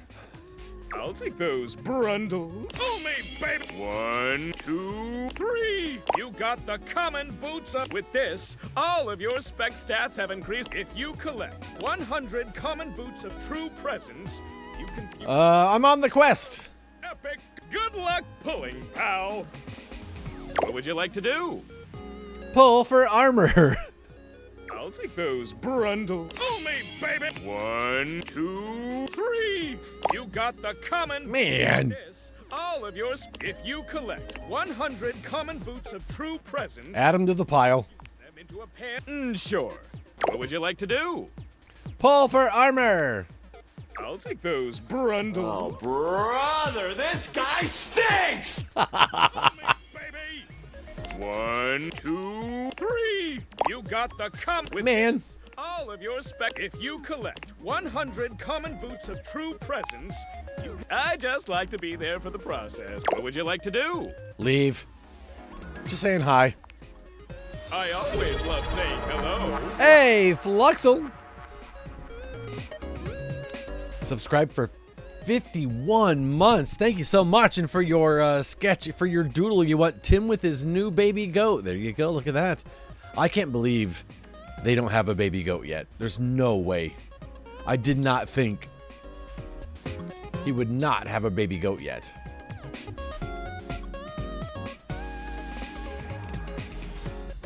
Ba-da, ba-da, ba-da, ba-da-da-da-da.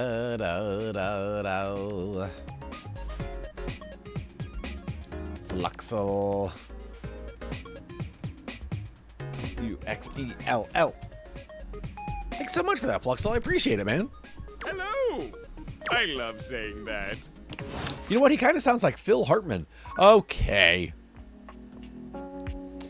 I wouldn't have expected this game to be that long either. And when we yesterday found out that we can realize or bring to life, like turn them into a true human, everyone in the game, Or at least that seems to be our goal now. Let's talk to this. I don't think we've talked to him. Hello. I think... Hello. I think he's always just interrupted. You're forced to crane your neck upwards as you try to take in the entirety of the blonde Viking towering over you. He stares down at you, cutting a truly intimidating figure.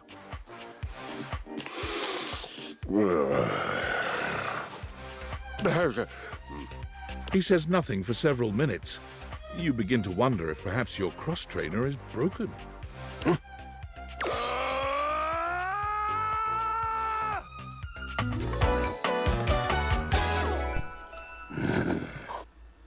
Kristoff.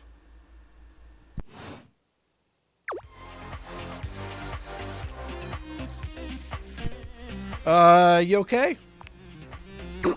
What is Oakheim? I am not an oak, and what do trees have to do with hay? Oh, no, it means you're all right. Okay means all right. Ah, I see. You must be foreign. You speak strangely, but I am willing not to kill you yet. We seem to be communicating.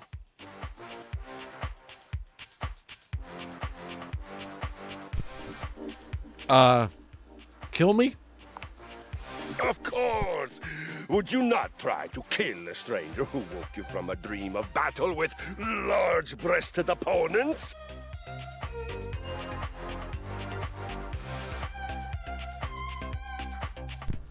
Was the large-breasted part necessary? For that particular dream, yes. Perhaps you'd like me to elaborate?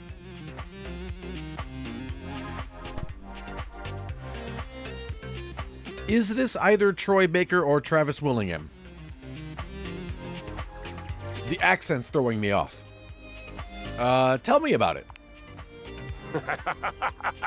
I shall indeed. You prove yourself worthy. Is he supposed to be from IKEA? I'm not sure because, I mean, you don't get treadmills from IKEA, so I'm not sure. Worthy, how? By fighting me, of course. We do battle, we get bloody and sweaty, we have a good laugh, and then we tell stories until it's time to drink. It's my perfect day. Let's go, baby. I feel it. The surge of violence within me. Come to me at this place with your weapon. Next we meet, and glory shall be mine. All right.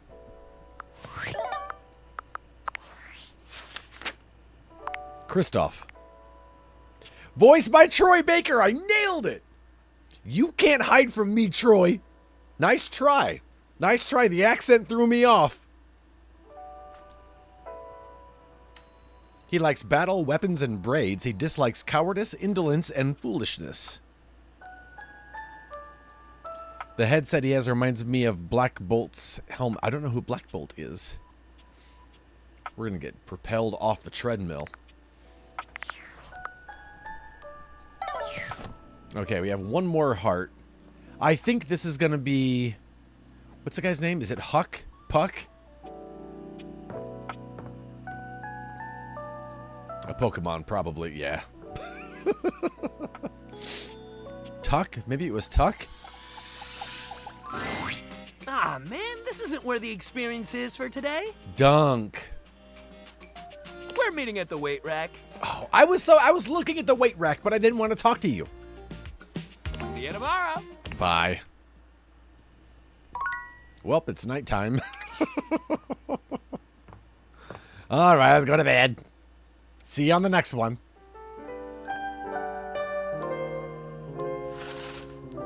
Ah, good morning. It's Friday. Let's talk to Dunk. Before I forget where we're meeting.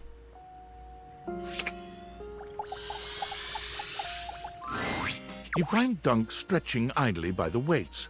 When he sees you, his handsome face breaks into a cheerful grin. There is one room, Gelfling. I've been into all the rooms we can go into. There's one room that's locked. I can't get in there yet. But we definitely haven't talked to it everything. He's so excited he can't seem to contain his energy, bouncing back and forth on the balls of his feet like an overexcited puppy. You made it! Oh man, I'm so excited. Oh, Joey, no, they just mentioned the attic, and I think the access is in the closet where the circuit breaker is. We got to check that out. Somebody else also mentioned a crawl space, but I don't know if that's yeah, we'll have to check it out.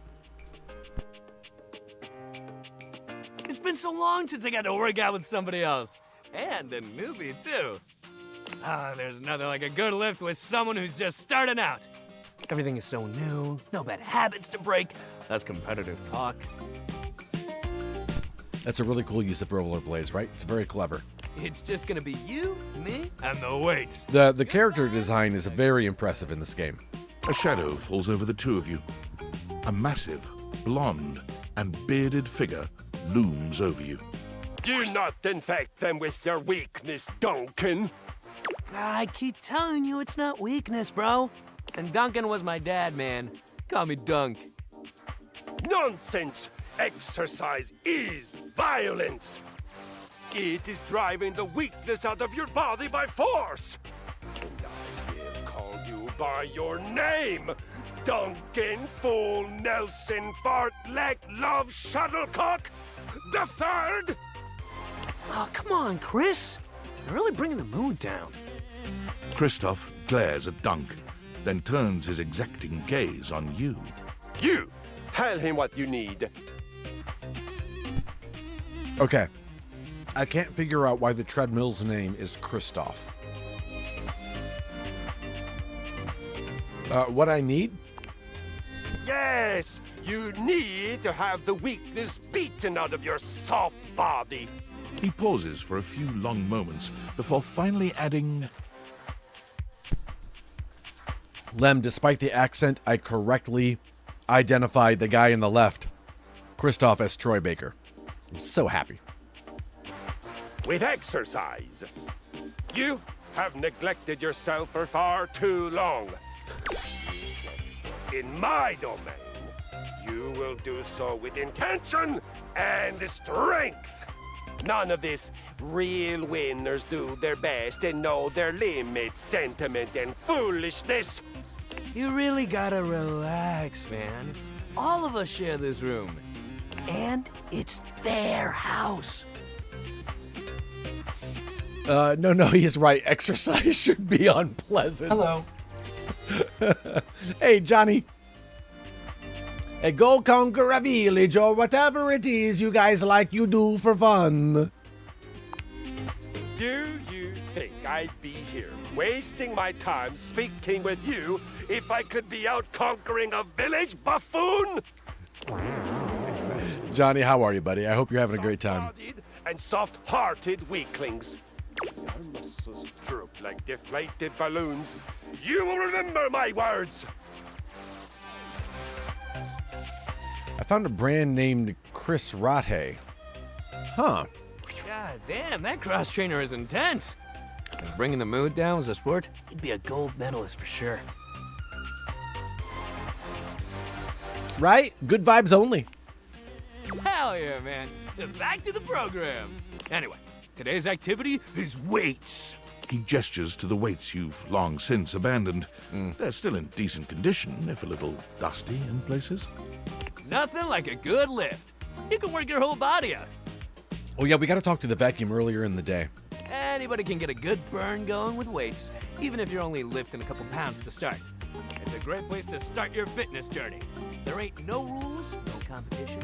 All you need is yourself and a good attitude. So, ready to get started? Yeah, Dunk's got the shake weight going. Dunk is so cheerful and confident, it's probably more work than it's worth to turn him down. You could, but do you really want to hurt his feelings? Nah. Let's get it, baby! Hell yeah, let's get it! You lift weights for a while under Dunk's supervision. He ensures your form is always correct, and that you're not lifting more than you can handle. Thanks for hopping in, Johnny. I do appreciate that, man. He never pushes you too much.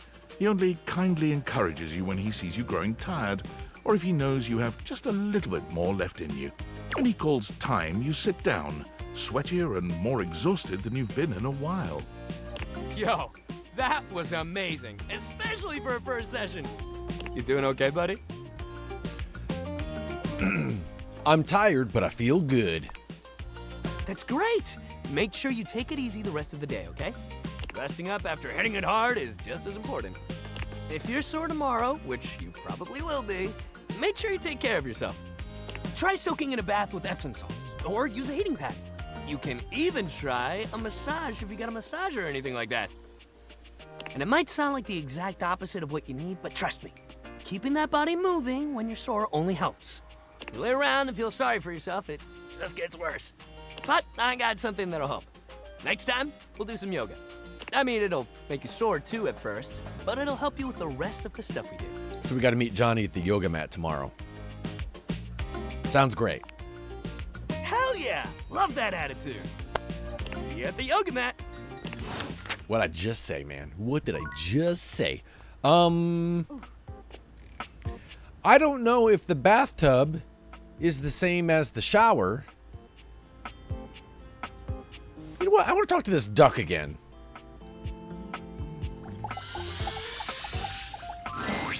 You again?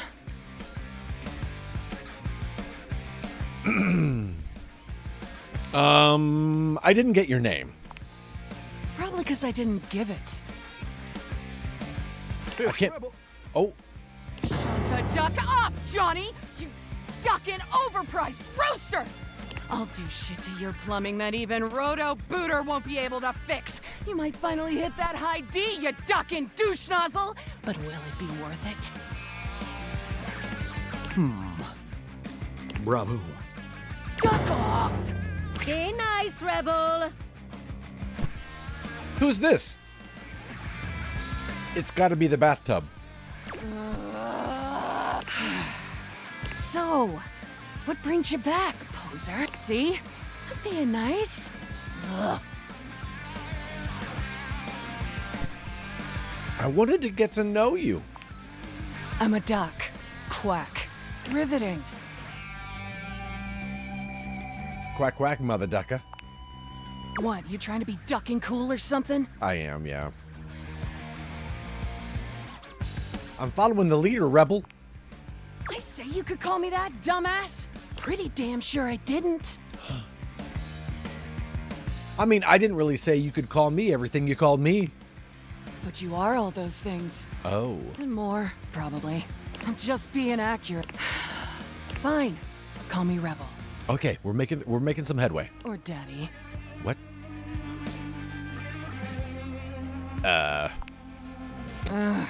Boring. Oh, and there it is. I'm getting bored with this dumbass convo. I usually spend about 20 seconds talking, and then whoever I'm talking to miraculously ends up dead or underneath my rubber ass. You can be whichever one you like. That's the only favor I'm gonna do you too, so appreciate that shit. Okay. So, Rebel's your real name? Yes and no. What is? It's Nunya. Oh no, not none your business. Nah, this is a setup. Nunya duck in business. Told you. Yep, thought so. Names are worth choosing. And I don't have to tell you shit if I don't feel like it. In fact, I'm gonna get the duck out of this one-bill town. You wanna talk to me again? Too ducking bad, poser. Wait, when will you come back? Rebel's out. Rebel ain't coming back. Double birds flying high? Yes, she did. She gave me the middle feather. A lot. Poof. Rebel's gone. Okay, let's talk to the bath. Oh, she is gone.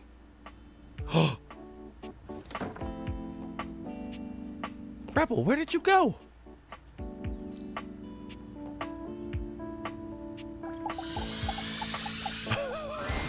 Most everything in your home is pretty standard.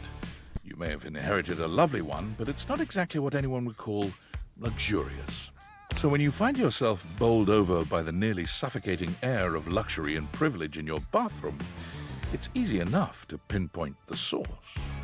A beautiful stranger in a luxurious sud-lined bathrobe stands before you, resplendent in black and gold. Her hair and skin have a distinct shine to them, as though she'd just stepped out of the bath. She strides forward, grabbing you by the arm. Oh my god, it's about time you showed up. I ordered hours ago, and the pizza's free if you're late. Wait a minute. Where's my pizza? Yeah, she's probably in the drawer. You're right. Pizza? If you don't know what a pizza is, I'm not going to explain it to you. Is that Anjali Bomani? Man, you are not good at your job. I think this is Symmetra. She squints at you, looking you up and down.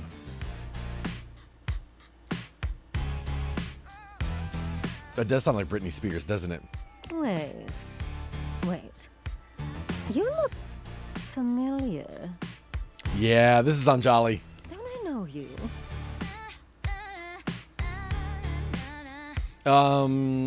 I walk by you numerous times every day. Oh! Oh my god, that's you! She laughs, her entire demeanor changing. Hey, cutie. It's about time you came to introduce yourself to the Queen of Clean. Name's Bathsheba, though I'm sure you know that. Of course, that's a good one. That's a good one. Oh, yes! Still don't know where my pizza is, but that's okay. You're here now, so you can go get me one. Why does the bathtub want pizza?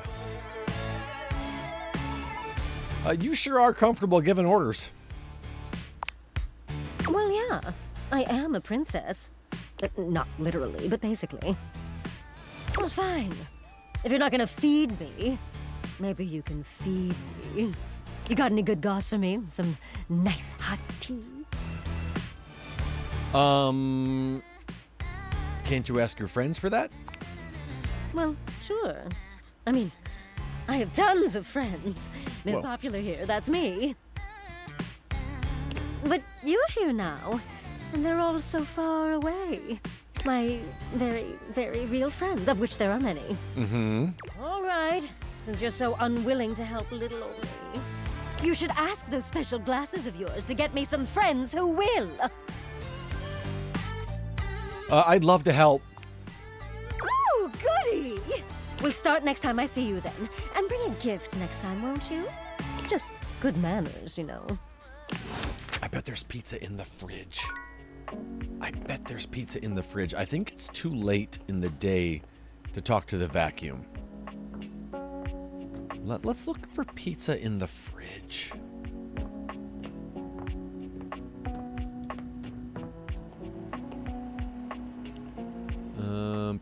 Pizza! Ah, my faithful companion. Doggone it, Mitchell. Care to join me for another review? Okay. I'd love to. So, where should we go? We haven't been to Freddy's yet. Freddy Yeti has an ice cream joint in the kitchen that's worth checking out. You had me at ice cream. You arrive at Freddy Yeti's new ice cream joint, the Yummy Yeti. It's a herky-jerky establishment, to say the least. The ice trays are slipping and sliding everywhere. The frozen peas and fruit have not yet been moved totally out of the way. Oh, we forgot to look and see who Bathsheba was, although I'm pretty sure it was Anjali. And Freddy himself is hard at work trying to put together the last touches on his icy creations. We have arrived. Hey guys, great to see ya. I'll be right with you as soon as I finish mixing this. Dang strawberries won't blend. What do you think? Rustic in the best way. Feels like home. I agree. Rather charming. The sort of place I'd love to bring a date. I'll note this down. Grab a seat, guys. Pop yourselves down in that there box of Haagen-Dazs bars. I hope we won't be eating pre-packaged foods. Not at all. Just part of the aesthetic. Did we find Aloy yet? I don't think so. Oh, wait,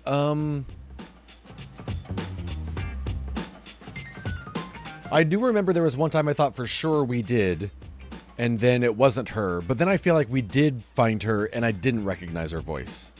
I think. That's so creative. I love it, bud. I'm so glad you approve. I want you to enjoy yourself while we're out together. And I must say, Freddy, it really is a good idea. Aw, shucks. You're making me feel all nice and cold inside. Have you got menus? Nope, but look at this. Freddy points at a long bar of ice, into which he's frozen the various flavor combinations. Strawberries, bananas, pieces of chocolate, vanilla beans. That's kind of cool. And beside each, he has painstakingly, if a bit sloppily, carved the names in ice. Freddy, that is so cool. Pun intended. Thanks, guys. Mitchell, you inspired the idea. I'm touched. Anyhow, we've got strawberry vanilla swirl, chocolate chill, coffee with cream, and classic vanilla. Wait, was Aloy, was she Gaia, the globe? I feel like Gaia was someone that we knew. What'll it be? You first, mon ami. So much about a person can be determined by their choice in ice cream flavors, don't you think? Let's see. Shall we caffeinate while we refrigerate? Getting energized for the evening, I see. I approve of high-energy hedonism. Well, don't just leave me hanging. How is it? Frederick. Can I call you Frederick? It's absolutely divine. Yeah, Frederick. Oh, that makes me so happy. Freddy, dare I say it, this is the most voluptuously iced cream I've ever had the pleasure. Thought it was, but she was okay. Maybe that's the one that I was thinking of where we thought it was her, but it wasn't. Nay, the honor of tasting. Bravo, my friend. Bravissimo. Well, guys, I've only got one more thing to offer, and that's my every day is Sunday. That sounds interesting. Lay it on me, baby. First, we've got the ice cream. Vanilla and brown butter caramel. Ooh. Just take me now, why don't you? Consider me titillated. Then comes the chocolate syrup, which has been heated. Next, we have a subtle glaze of butterscotch. Oh, you slut. Mon Dieu. Some ground roasted almonds for a crunch, a bit of whipped cream, and last but not least... Take me, you nasty animal, Freddy. Yes. Yes. Well, my friends, that's everything I had for you. I know it's a bit rough still, but I hope you had a good time. Fred, that was great. I'm not exactly a trained waiter. I thought the service was great, bud. Great job. Yes, with that girl. Yeah, what he said. And I might say that your grasp of French grasps at my heart. Oh, okay. Thank you again for having us on such short notice. Keep an eye out for my review. Very well now, human, we must be going. As you make your way back to the kitchen, there's a reflective silence. Oh. Your hand grazes Mitchell, and he looks at you. It's hard to read his gaze.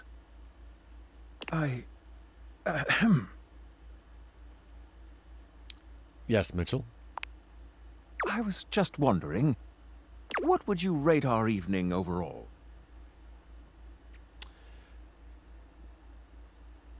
Let's see. The food was delicious, but your company was perfection. Your company was wonderful, but the meal was the real delight. You know what? I'm trying to get a connection with everybody, so I'm gonna suck up to this guy. 10 out of 10. Food was delicious. Your company was perfection. You are too kind.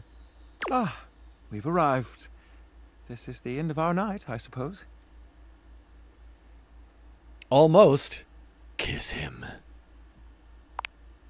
You lean in and kiss Mitchell, delicately on the lips. He is at first surprised, but then returns your kiss with redoubled passion. He tastes of the most glorious and unexpected combination of flavors imaginable. In fact, it's quite beyond your imagination, quite beyond words. I, the narrator, am having trouble knowing how to describe it. All I can say is that it's delicious. And then, before you know it, it's done, and he's pulled away, leaving you desperate for more. Before we get carried away, I must bid you adieu. Mitchell is kind of he's just food. His hair is ramen. His pants are chocolate. He's got a little bit of lettuce. Looks like avocado bread, and then it looks like a cherry pie for a jacket. I hope to see you soon, my dear. So basically, anytime you click on food, you talk to Mitchell. That was really good. Good date. You know, we haven't talked to we talked to the stove, I think. I don't know if the oven... Oh, does the oven mitt go with the stove? I know we haven't talked to the microwave.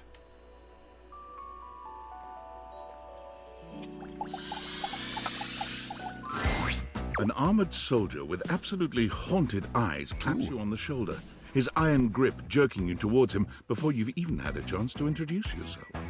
Ranger! Oh, you survived the journey. And with all your limbs still attached.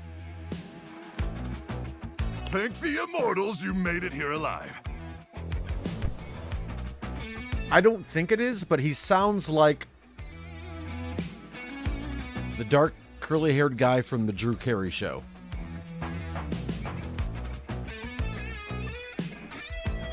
Thank the immortals. Love these guys. Yeah, Dietrich Bader. Sounds like him. Guys. Sure. Sheesh. This bunko buster crud nugget doesn't even know the lingo. Mayhaps my trust might be misplaced. No, Ryan's the tall one. Dietrich is the one I was thinking of. He starts suddenly, clapping his hand to his forehead. Oh, and heck, where are my manners? Name's Nukem. Luke Nukem. Of course. Look at you. Sorry, it's been a while since I've seen another face. Except the faces in the walls, of course. They tell me to burn things, but I try to tune them out. Mostly because I already burned everything flammable weeks ago. What the heck? Nukem, huh? Like Duke? No. My title is Combat Crew Commander. But I did have a great-great-uncle who was a Viscount. What's a Viscount? The hell are you asking me for? What do I look like? Some sort of Viscount? Anyway, forgive me if my extended isolation has eroded some of my social skills. I've just been stuck guarding this outpost for months. And you spend enough time out here alone, it's real easy to go feral. But don't worry, they have great solutions for that now. I feel like I've played a Duke Nukem way back. I don't remember which one it was or what it was called. No offense taken. Oh, I'm just so excited you weren't obliterated. When I heard Colonel Furnace was sending a division from across the Barrens, I thought for sure Swarmers would rip your flesh to shreds and use your blood for fuel before you even made it to the first outpost. I'm very resilient, bud. You certainly are. I appreciate that in a ranger. But wait, you came alone? Where's the rest of your division? Definitely dead. Crook! Swarmers be damned. I'm so sorry, Ranger. May the Immortals provide the fallen safe transport to the Underrealm and solace in their everlasting night. I don't think that's Dietrich. I think it sounds like him a lot, though. Thanks, brah. Appreciate you. It's Luke, but I appreciate you too, Ranger. Listen, I wish I could give you more time to decompress. I know you must be exhausted after your journey, but time is of the essence. We have much to discuss, and dangerously little time before our mission commences. Tell me more, you hulky microwave person. I trust Colonel Furnace briefed you on the mission back at the fortification? Absolutely, but I would love to hear you retell it. You have such a strong, sensual voice. Why, thank you, Ranger. Here's the situation. I have in my possession a handheld electromagnetic device powerful enough to flatten the Barrens entirely. The Barrens. What is the Barrens from? I feel like it's from a book. And there was a place called the Barrens. Was it Pilgrim's Progress? I forget. From Cape Death to the Death Zone to Deathtropolis, the Citadel of Death. It's called the Magnetron. Here's an artist's rendering. Oh. Whoa. Whoa is right, Ranger. I don't know what the Pine Barrens are, Clemson. I've never heard of them. Anyway, to keep the device from falling into the wrong hands, it was permanently welded onto my armored exoskeleton. The Barrens is from It by Stephen King. That's where the kids hung out. That's what it was. The Swarmers' subterranean nest. They're like, we're going to go to the Barrens and hang out. There, the device I'm so glad I will thought be of that. remotely detonated, eradicating the Swarmers and winning this war. Okay, cool. Yes, to finally win the war would be very, very cool indeed. I need you to meet me back here tomorrow at 0700 hours. After a light breakfast of irradiated grubs, I'll walk you through your 700. Don't we wake up at 6 and then it turns 9 and then it's 12? Yes, sir. All right, it's about time for me to begin my nightly patrol. Gotta make sure no Swarmers infiltrate our defenses. May the Immortals watch over and protect you. All right. It's midnight.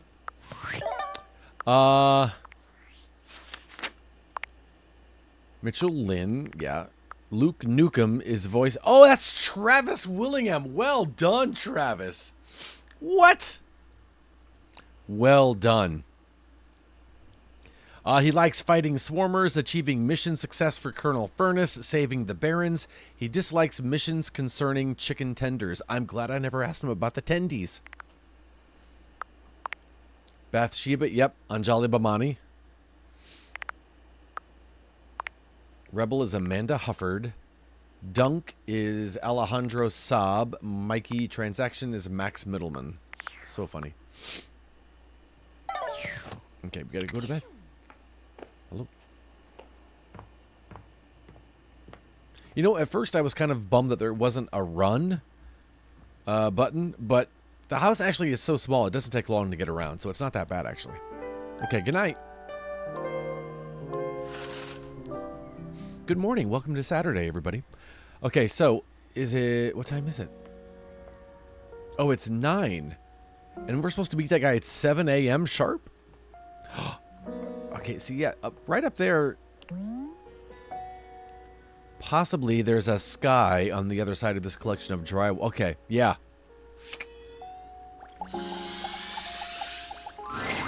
Oh, hello again. Oh. I trust your meeting with the mayor went well? Hi, Florence. Yep. Wonderful. Anything else I can help you with while you're here?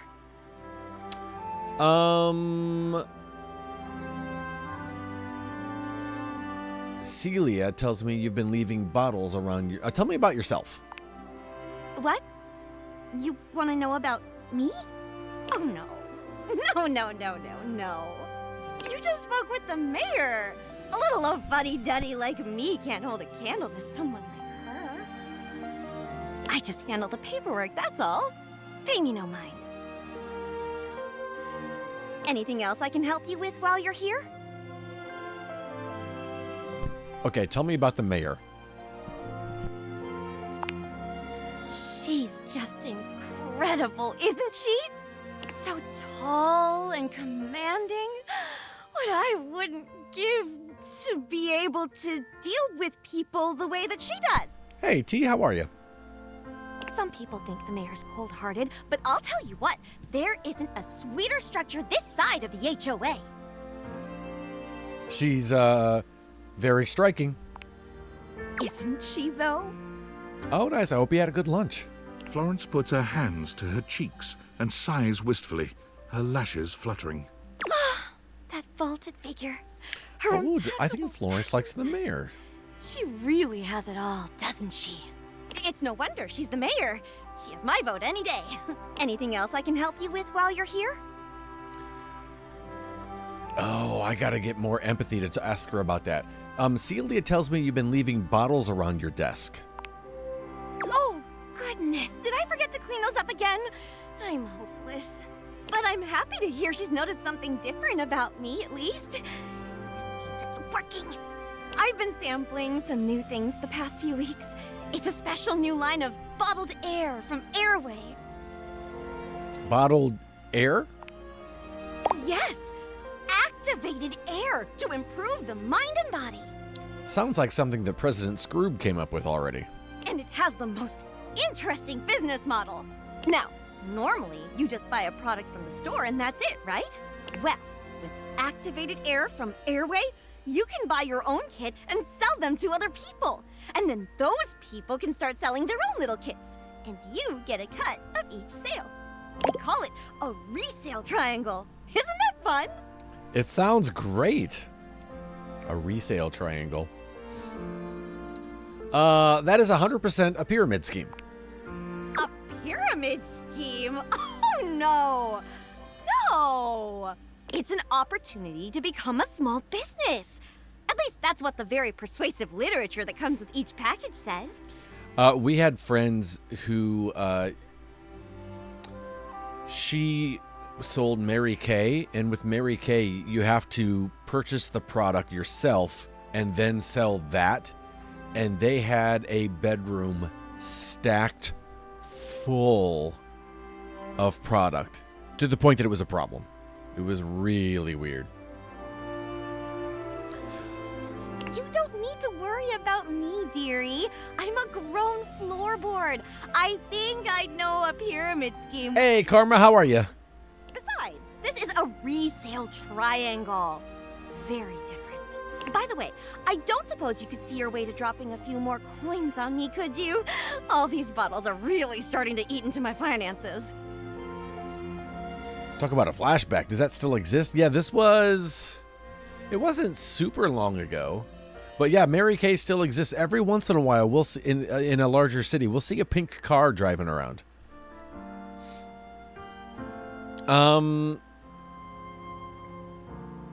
Maybe I should tell Celia about this. Anything else I can help you with while you're here? That's it. Because I don't have enough of the other thing to say the other thing. Let's go to Celia's office. Is that going to eat another heart? I figured it out. Florence is trapped in a pyramid scheme. A pyramid scheme? Well, that explains it. What are they selling? Cleaning supplies. Something called Airway Activated Air. Oh, no. I've heard of Airway. Despicable company. Instead of The Amway. telephone pole told me just the other day that their products have infected the whole neighborhood just a few houses over. Well, if they think they're going to squeeze another red cent out of my Florence, they've got another thing coming. Florence never leaves the premises, which means the salesperson is coming from inside the house. Do you have any idea who might be peddling that snake oil? Stella. She's peddling a similar product. Who was Stella? The stairs? Was Stella the stairs? Stella. Shingles above. What's this house coming to? Well, it seems you've done your homework. Hey. You're quite the little bloodhound. Well, thank you. Tell you what, why don't you and I pay Stella a visit together? We'll get this issue resolved. Stella stairs, Ojoy? Yeah. Okay. See you at the staircase. You seem really heated about this. Why wouldn't I be? There is nothing strange about a civil servant looking after the objects under her care. Come along now. Don't dawdle. But before you go back to Uh-oh. your overworld home, it appears that Rebel blocks your way. You? What are you doing? Couldn't get enough of me, huh? Thought I told you to get lost.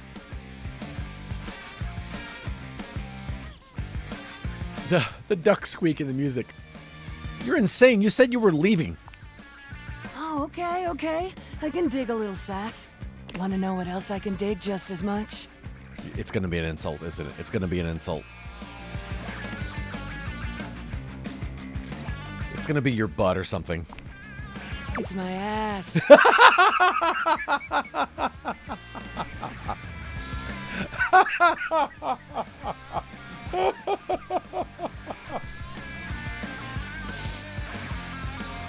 Yeah, I walked right into that. Let's call it a learning experience. There's the nudity, right? Lesson being?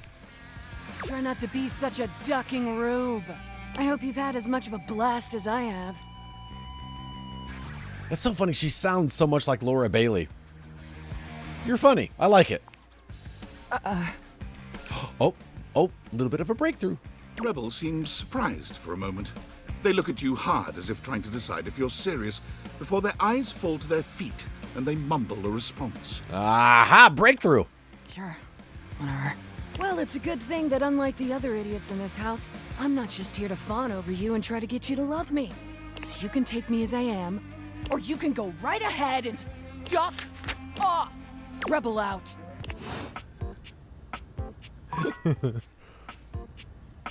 I really thought that was going to be attic access. Doggone.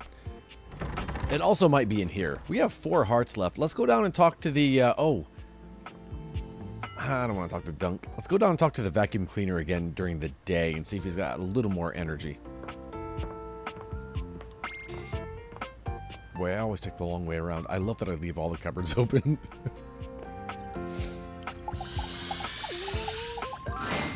It could be your imagination. Come on, Lucinda! Lavish has once again taken over your date theaters. You've got to tell me what to do, baby. Okay, she wants us to be more sensual in our talking. But I want to get to know her. But she said, please don't ask me about me. I don't want to hurt you, but can we talk more about you? Well, I guess you said you'd pick whatever you wanted. Yeah. Lucinda's defenses fall, and her very being deflates. She looks off into the distance, at nothing at all. You know I can't talk to anyone else here. I was made last, so everyone else wrapped their voice over. So even if I wanted to, there's no one to talk to. Not even Mikey. You can talk to me, though. Okay, you're not voiced. I could have sworn I'm saying things. You're saying them, just not out loud. I hear you just fine, though. But our time together, it's brief. Lucinda sighs and turns to face you directly. I'm lonely. Oh, now she's Lucinda longing. And I'm wasting your time again. It's not wasted time. I like getting to see the real you. You think the real me is just the sad sack who keeps complaining? No, I think the real you is someone who's not very confident and interrupts me all the time while I'm trying to talk to other people. I think we're slowly getting to know the real you. What a frightening thought. I might not know what I am, but I certainly know what I'm not. I just realized that she's DLC and that her little hat is made of coins. That's very funny. And I was not made to be some touchy-feely sort of thing. It feels wrong. Then it must be so right. It feels right to me. Just go. Okay, meanwhile, talking to the vacuum. Yo, what's up? I'm here for keys. She wants you to clean her pedals better. Man, the nerve on that instrument. What's wrong? She thinks she's so fancy that she wants me to pay special attention to cleaning her feet. That's not a vacuum's job. It's her own damn fault no one wants to play her anymore. If she were nicer, there wouldn't be any dust. Sorry, I just get worked up when people have attitude. Tell her I ain't interested. Oh, Hoove? Come on, man. I'll tell her. Have you heard anything back from Houvier, Hector, and Lux? Oh, I forgot to talk to Lux. I need to talk to Lux! The lights, dearest. You simply must. I know. Oh, darn it. You know when it's all taken care of? Well, that was a waste. We have one more star left. Heart, I mean. Lux is primping for some imaginary audience when you find them, striking pose after pose. When they see you, they roll their eyes, pausing to address you. What, you're on a quest or some shit? Yeah. Keys needs your help. Be nice, Lux. Come on now. Oh, yeah, she wants better lighting. Need I point out the total disregard for what I might be doing? Ugh, the utter self-absorption of that request. I mean, if Keys wasn't such a total diva, she might have checked my latest posts. Then she would know that I am super busy with this update on my second snack of the afternoon. Totally your friend, Lem. But fine, whatever. I guess I'm just that essential. Thanks, Lux. Bye.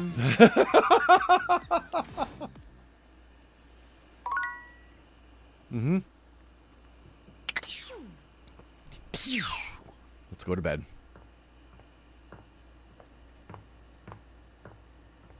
That's funny. You know what? When we wake up, let's say hi to Teddy.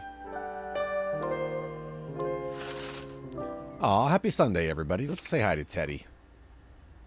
I miss him already. Oh, you're back.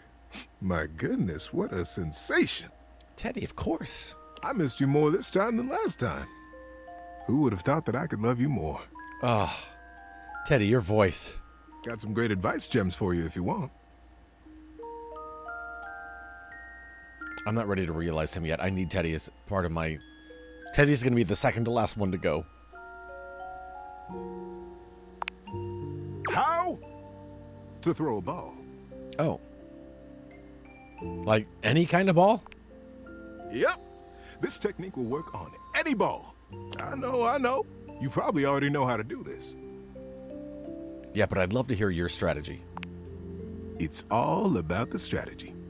Hoove might have told you, but I used to play in the laundry leagues. Oh. The laundry leagues? Mm-hmm.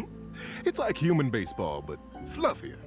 I was a crackerjack laundry league player, and I loved doing it. It didn't last too long, as you might imagine. These little old legs couldn't quite keep up with those fastballs. You have beautiful legs, Teddy. Oh, thanks. I wasn't fishing, but I'll take the bait. But on to the best way to throw a ball. Have it in your hand. Look where you want it to go. Believe in yourself. Throw as hard as you can. And don't forget to let go when it's time. Believe it or not, this is good advice for a lot of different things in life. Oh, snap, Teddy. Didn't see that coming. Believe in yourself. Go as hard and as full in and as big as you can. And when it's time, let go. This voiceover guy is so good. Every time he says a line, I want to cry. Wow. Let that sink in, player. It's sunk in so hard, Teddy. I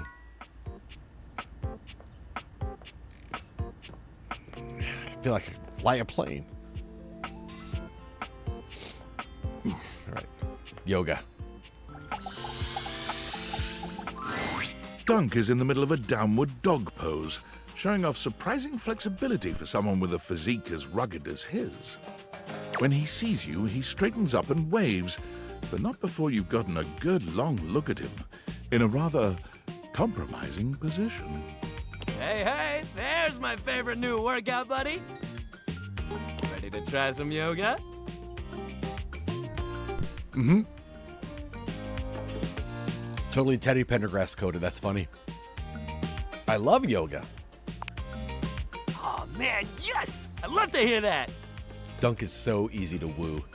Yoga is What a himbo.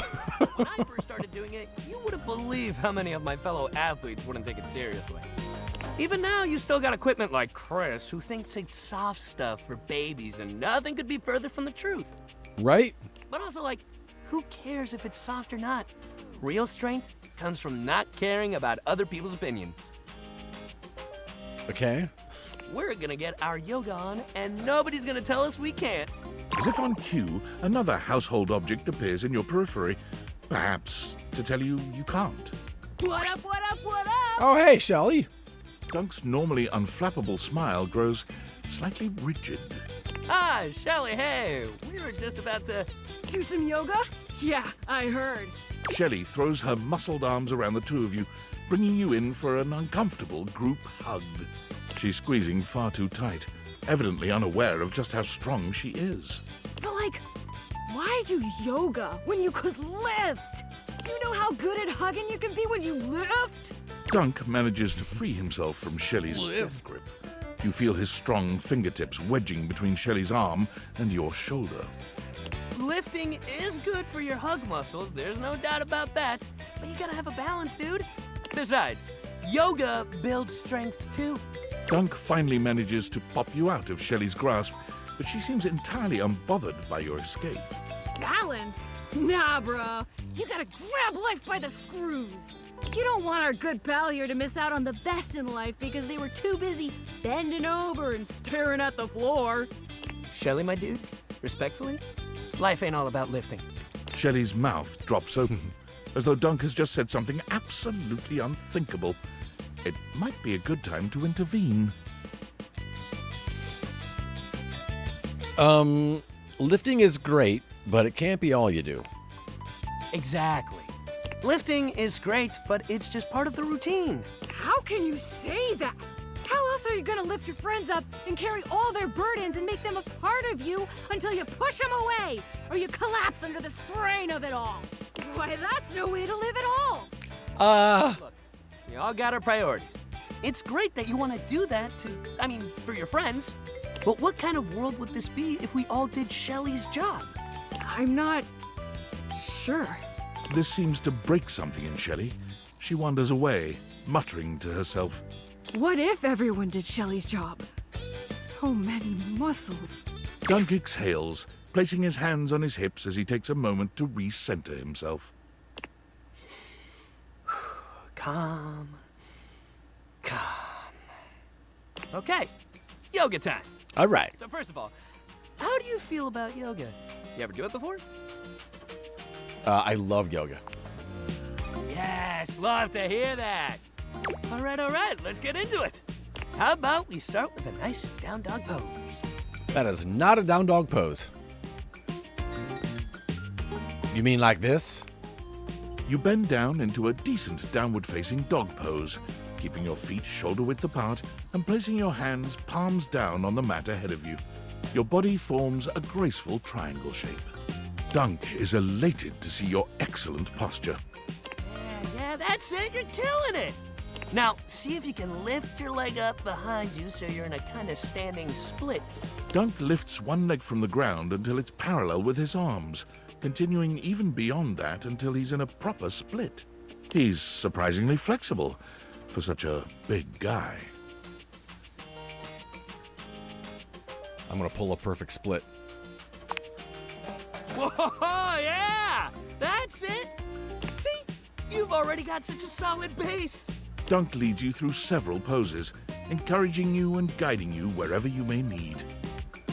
We gotta talk to the vent. And who is Reggie? We haven't met Reggie. He's an excellent instructor, always considering your body's limitations as he takes you into your next position.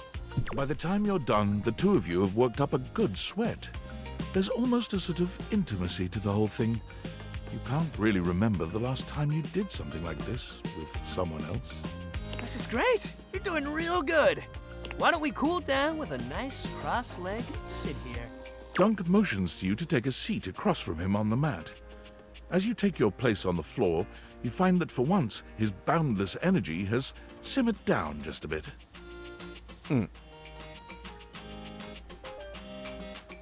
How do you keep your energy up all the time? I don't. I get tired just like everybody else. Dunk grins at you, doing absolutely nothing to sell the point that he does run out of energy every now and again. We all gotta have rest days, even me. You never take a rest day, you end up like Shelly. Dunk looks quickly over snap. at Shelley, who is still puzzling over what it might mean for everyone to do Shelley's job. Just take your rest days, man. Dunk breathes in deeply, in and out, seeming to relax further for just a moment. And then he's clapping his hands together and back to his usual energetic self. Great workout today, man. Really, you killed it. Next time, we're gonna do some good old-fashioned sports. I'll even let you choose the ball. Sounds fun. Hell yeah, that's the attitude. All right. Okay, wait, let's look and see. Okay, ceiling keys. Dunk. Gaia was the globe. No, that was Oz Ryan. I don't remember.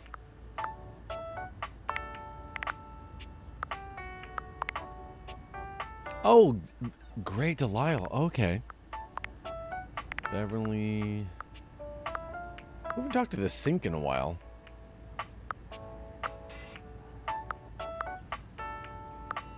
Yeah, we haven't talked to Kopi for a while, too. I need some coffee.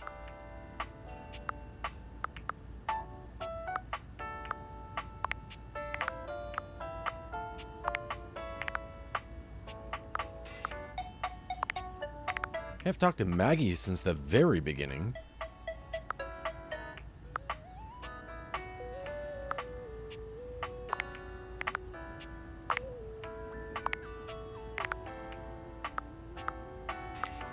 You've missed so much, Lem. Right? Harper was Laura Bailey, that's right.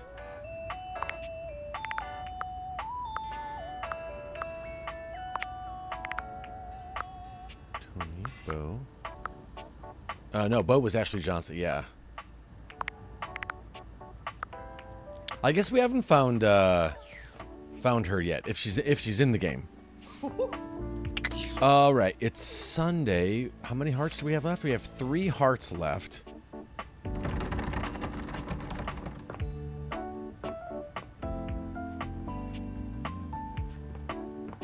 Oh, you know, I want to look and see if I scroll up how many. Oh, I can't.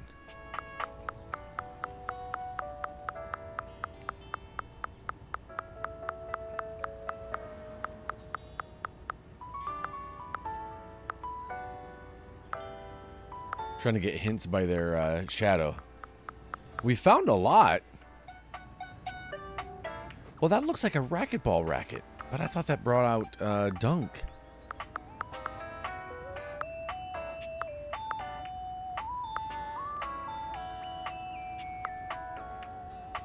Hey, take care, Lem. Oh, it's all fuzzy. Looks like a clown head. A foggy clown.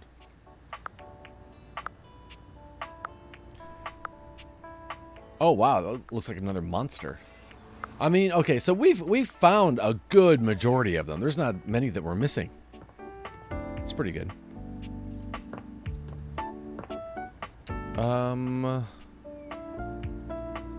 Let's see. So we did talk to the stove. The knives are... So I think the food is the food. Like all food is food. We can't get in there. You know what we have to... We have to get Bobby Pin unlocked, I think. I don't think we've talked to this pitcher.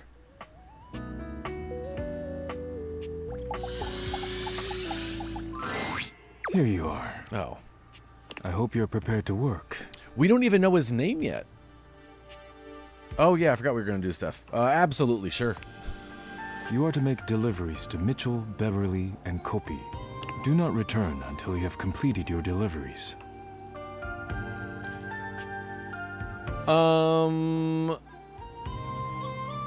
Please rest and take care of that chip while I'm gone. Mitchell, Bev, and Kopi. Okay.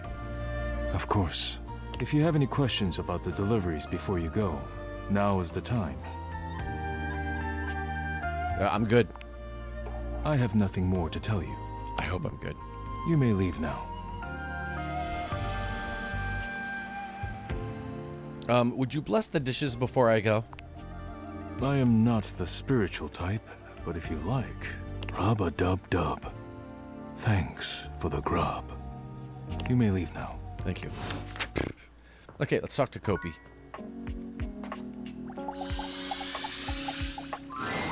Welcome to Roofbox, the home of all your coffee needs. What can I get for you today? I have a delivery. Huh? Oh, the new coffee mugs I requested from Daisuke. Just set them over here, please. All right. Thanks for that. Yep. How come Daisuke wasn't able to come himself, by the way? He got cracked, so he's taking it easy. That dish really needs to take a break every now and then. He puts the dishes before everything, even his own health. Why does he take his work so seriously? It's all he knows. His family come from a long line of fine figures. Tsubasa, Moridake, Williams Casanova. There's a lot to live up to for him. Williams Casanova. He can't even imagine a life outside of his work. It seems really unhealthy. You're telling me. Anyways, thanks for delivering these mugs. Tell Daisuke I said thanks. Once again, oh come on! It's as if Rebel has walked in on your previous conversation. How they are able to do so is unclear. You again? That's right, me. Well, I'm here. Choose an option, butt blaster. Let's talk crap. Oh, well that I can do. Me and Bathsheba have been talking a lot of shit lately. Guess you could say I'm in practice. You know, someone has to be willing to tell the truth around here. By the way, we need to get a gift for Bathsheba. Even if it's not exactly polished. So, let's see. Whose bullshit have I noticed lately? You met that golden trophy twink Stepford? Like, when's he gonna realize he's so hungry for a daddy? And come play with me. He's just wasting his time with all that sports balling. Stepford's pretty cool. Cool like a fart in a hot car. You know what else I've noticed? Tell me. Ever noticed how Amir can't seem to stop blowing smoke up your ass? I mean, I'm all for blowing actual smoke up someone's ass, but he's all fake compliments and bullshit. I'm glad I wasn't born a mirror. Amir's all show. Right? Not even a good one. Know what else I've noticed? Tell me. How about that Betty? Giving it away day and night, and all warm and cuddly after? I mean, I like to party, but she's so gooey. Like, aren't we all just trying to mash our bits together? Makes me sick. Right? Let's just duck it out and call it a day. Know what else I've noticed? Tell me. Know what I'm not a fan of? Who've always acting like everything's so great. Like, doesn't that fake positive act make you sick? It's pretty saccharine. Like 20 packs of Sweet and Light. Know what else I've noticed? Tell me. Why's that Four Eyes Maggie always snooping around? Sniffing into other people's business? Bet there's something fishy she's hiding away. Bitch. Bet you're right. Count on me to point out hypocrisy. Know what else I've noticed? What? Alright. I'm bored. Rebel out. Okay. Nice. The bartender. Oh, wait, and then the food. Oh, hi. Welcome to the Tipsy Tumbler. What can I get for you? I'm actually here for a delivery. Delivery? Oh, You must be talking about the branded rocks glasses I asked Daisuke to get me. Oh, thanks so much. I'll take those right off your hands. Oh, hey, we found 50 collectibles. I didn't realize that. Cool. You hand Beverly her package, and she sets to work unpacking and cleaning the glasses right away. I'm glad Daisuke managed to get these for me. How is that old dish slinger anyway?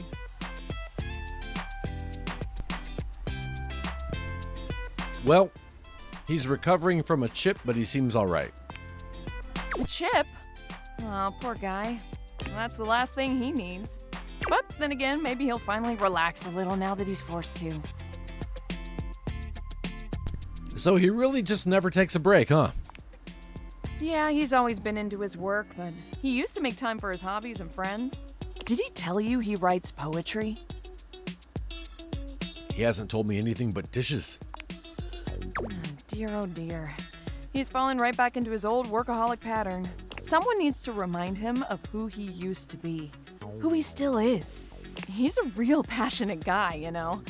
But passion can lead to pain. I wonder what happened. It's easier for him. So he's into poetry. I'll have to remember that.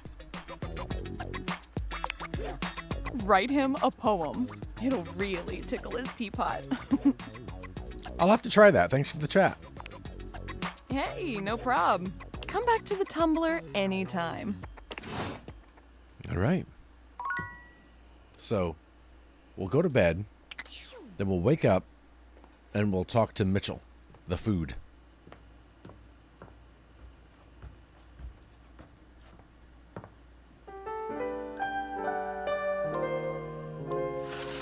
Good morning, Monday. We're going to go talk to Mitchell.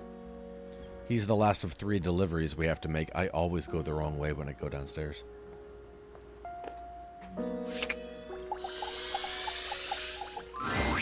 Oh, pitiful. Utterly mismatched flavor profiles.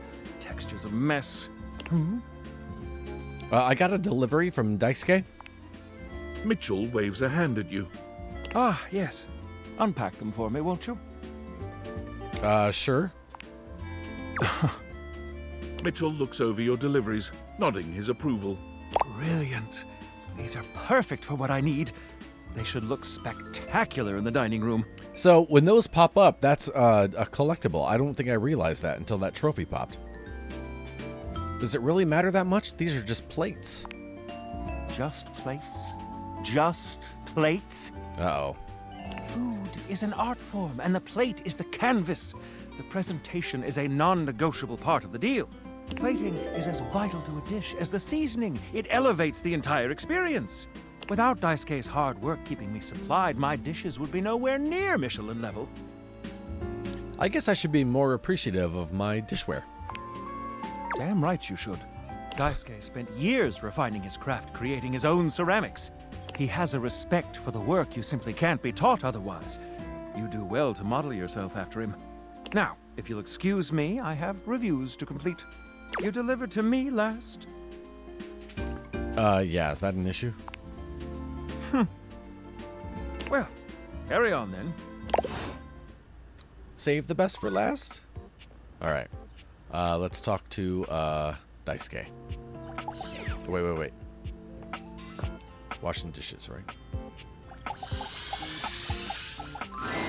You find Daisuke Oh. and a lacquered friend mid-discussion.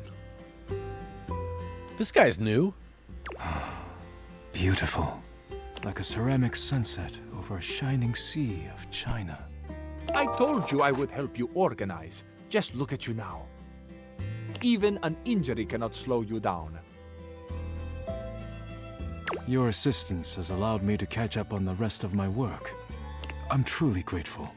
It's no problem whatsoever, amico mio. Ah, speaking of friends, it seems as though you have a visitor. Ah. We will speak again, Cabrizio. Farewell. Ciao. You have the air about you of one who Cabrizio. has completed their mission. I hope I wasn't interrupting anything. No. Cabrizio was only helping me reorganize inventory. You finished your deliveries then? Yes. Very good. It is almost as if our near-tragic accident never happened. With your help and Capricio's, I suppose this means my work is finished now. Daisuke stares up at the dishes in the cabinet with an inscrutable expression. You wonder if now might be a good opportunity to bring out another side of Daisuke.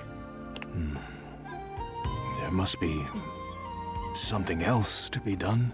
Poetry. Perhaps I can rearrange the dishes again. Seems like a good time to relax to me. Is it ever really a good time to relax? But you are not wrong. I suppose I could spare a moment to sit. Would you care to join me? I'd love to. Come, sit. As you sit with Daisuke, both of you gazing up at the majesty of the china cabinet, you turn over the advice you received in your mind. You could talk to him about coffee, poetry, ceramics. I heard you write poetry. Who told you that? Beverly. Beverly's job is to dispense beverages, not secrets. I have been betrayed. Oh, great.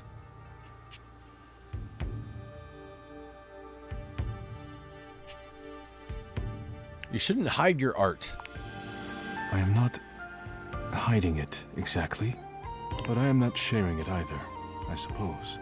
I suppose you must think it strange for a dish as serious as I am to be writing poetry. I was actually wondering why you stopped. Why I stopped. It seems like such a simple question. Friends, lovers, hobbies. I dropped them all one by one. They were pleasant, to be sure, but a distraction. When a relationship ended poorly, I often thought of how much time I'd wasted trying to please others. When a hobby reached a plateau, I felt as though I let time slip through my fingers, time I could never get back. When I work too much, I do not have similar regrets. Or at least, I used to think so.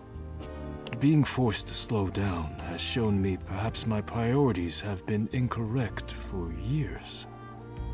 Now, faced with a quiet moment and friendly conversation, I find myself woefully inadequate, like a broken plate fused together with hot glue.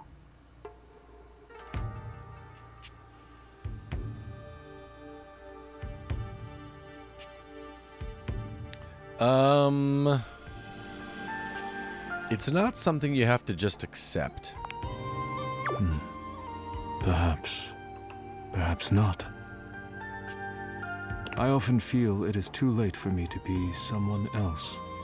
I have much on my mind. Forgive my rudeness, but I must bid you farewell. I am no longer in the mood to chat. See you later, Daisuke.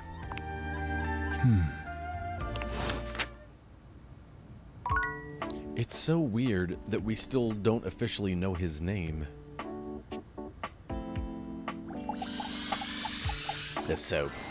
You're back! Tell me your story, Sinclair. It all happened one rainy night on the north side of Turkleman City. The tough side. I'd stayed late at the office because I had extra work to do before the holidays. Stayed late at your job as an insurance claims adjuster. Go on. Well, when I left, I was feeling a bit low, so I went out to a local bar. It's called the Banana Club. They make a mean Shirley Temple. Heavy pour.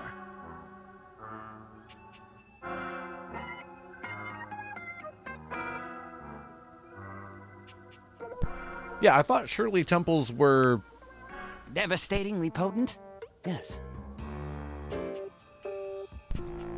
Actually, I was gonna say... A recipe for disaster? I know. I shouldn't have indulged. I should have known better. But after I'd had about 7 of them, I went out for a stroll. I don't know where I was going. Just trekking the streets with my dog. Suddenly, I came upon a fine dining establishment called the Questionable Dandelion. Right. They've got an incredible buffet. Lots of strange ingredients from all around the world. They're always trying new things. Okay. Like Diplodocus berries. Hmm?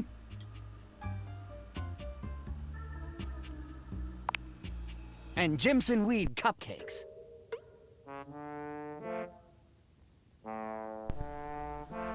Naturally, Sinclair. They also sell Excedrin by the pint, the headache medicine.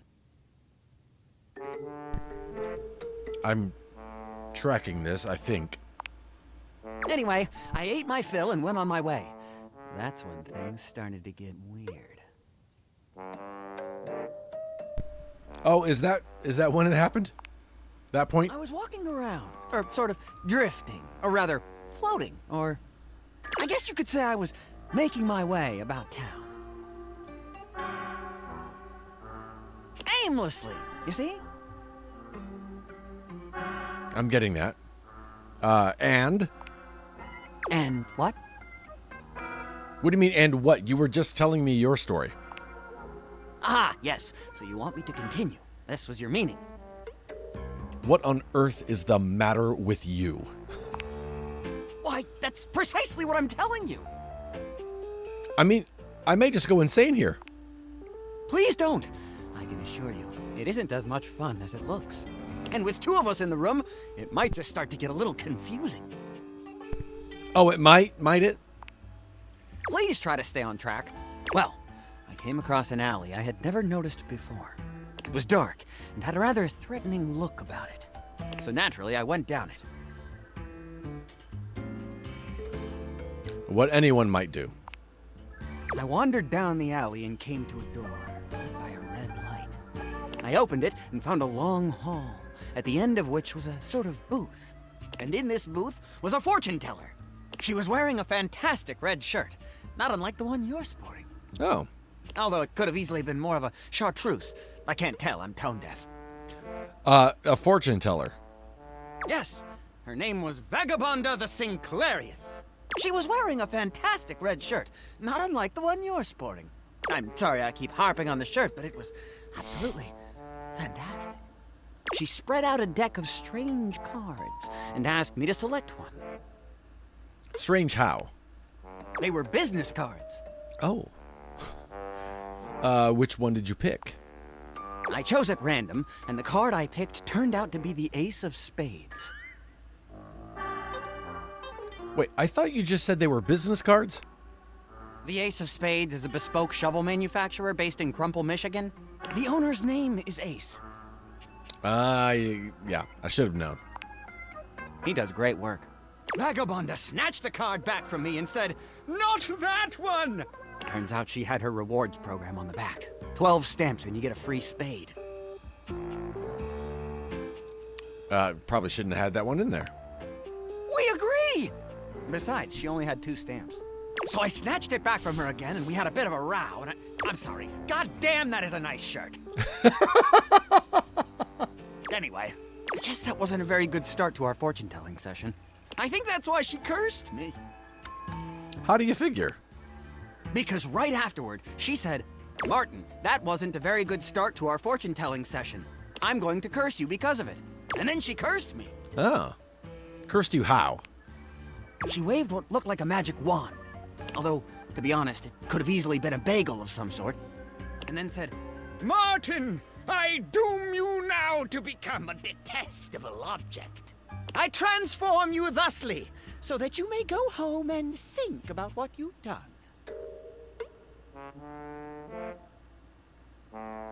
Yeah, let's back up. Am I to understand you may have confused a wand for a bagel? That is correct. And then you became a sink. And then I became a sink. Now you find me as I am, trapped in this porcelain prison. All I want to do is return to my old life. To stroll the streets of Turkleman City once more, without a care in the world. Oh, how I long for it. Please, won't you help me?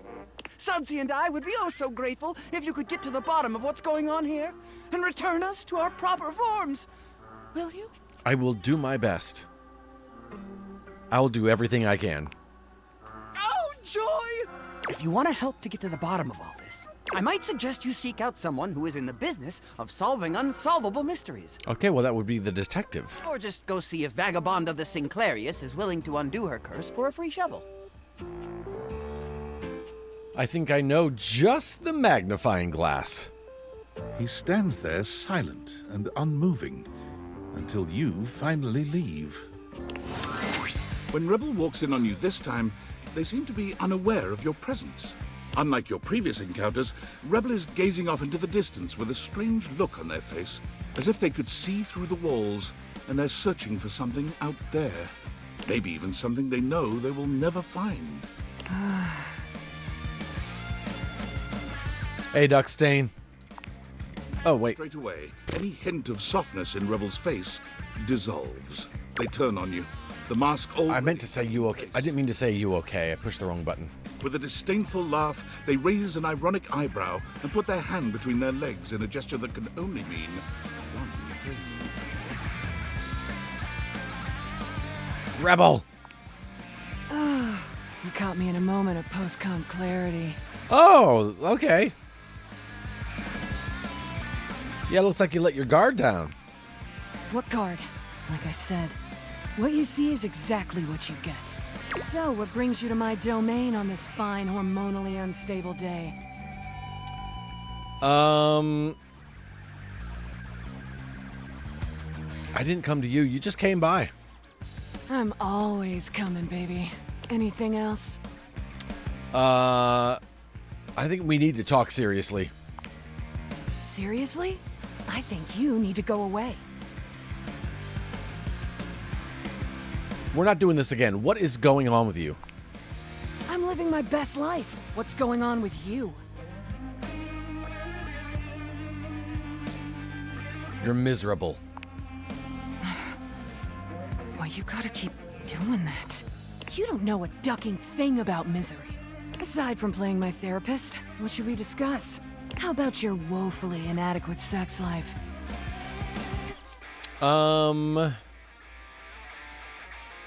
We can make it less inadequate. Can we talk about why you're acting like this? No one appreciates that kind of talk back, all right? Acting like what? Myself? You're relentless, you know that? You really want me to be somebody I'm not, don't you? Sorry if I'm too much for you, but I'm not changing. Why do you keep letting me come around here anyway? You must like me or something. I like you. Oh, I don't like you. I do, as a matter of fact. I do like you. Rebel. Like me. Like me. Yeah, like that. Aw, how sweet. Well, if you play your cards right, maybe I'll take you for a spin around Pleasure Town. Let you taste the rainbow. See what happens. Let's give it a try, huh? Let's. Oh. Put this on.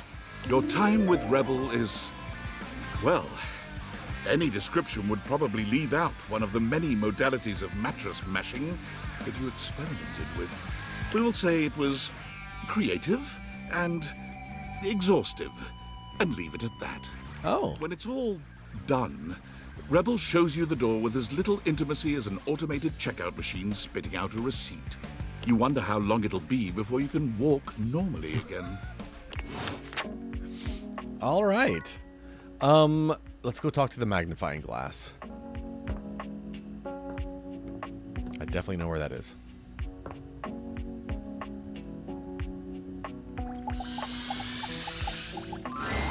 Hello again, suspect. I'm hard at work on my current case. I've been hoping for a breakthrough.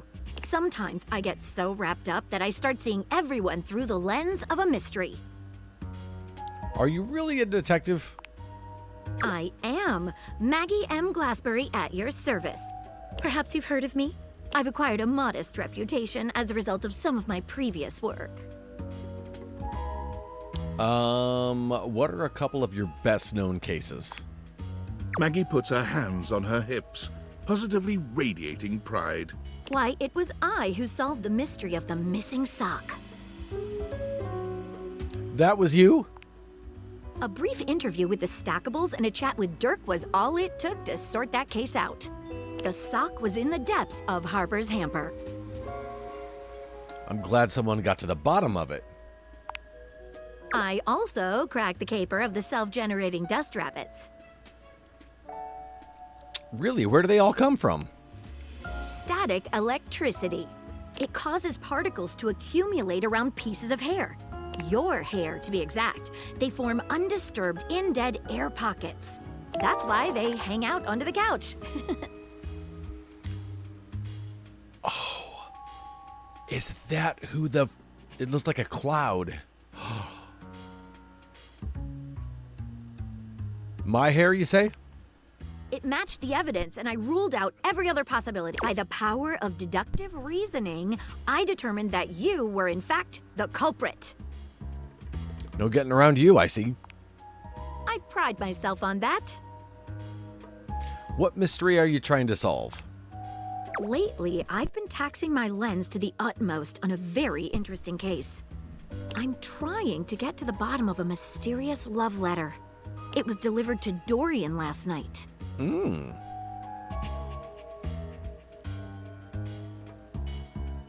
Tell me more. Oh wait, before that, does the name Martin Applegate mean anything to you? I don't know where you heard that, but I can't talk about it with you. At least, not yet. You're scratching the surface of something stranger than you can imagine.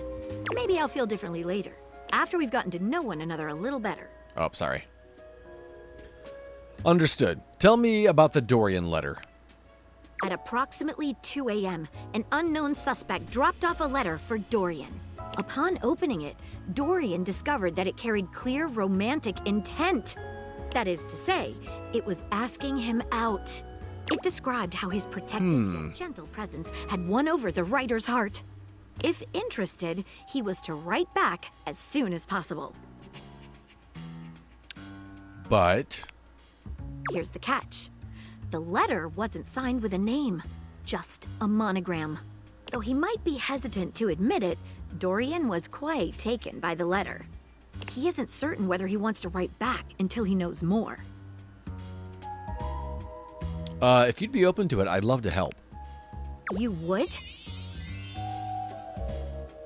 Yeah, let's get into it. I've never worked with anyone else before.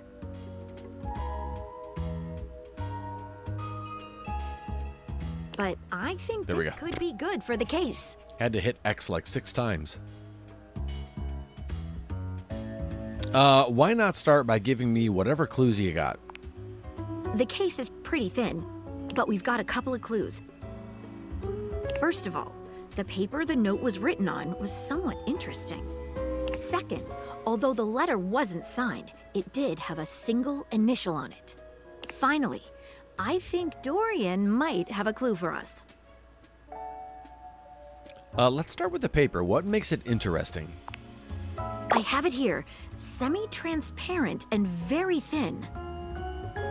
It doesn't seem like ordinary paper at all.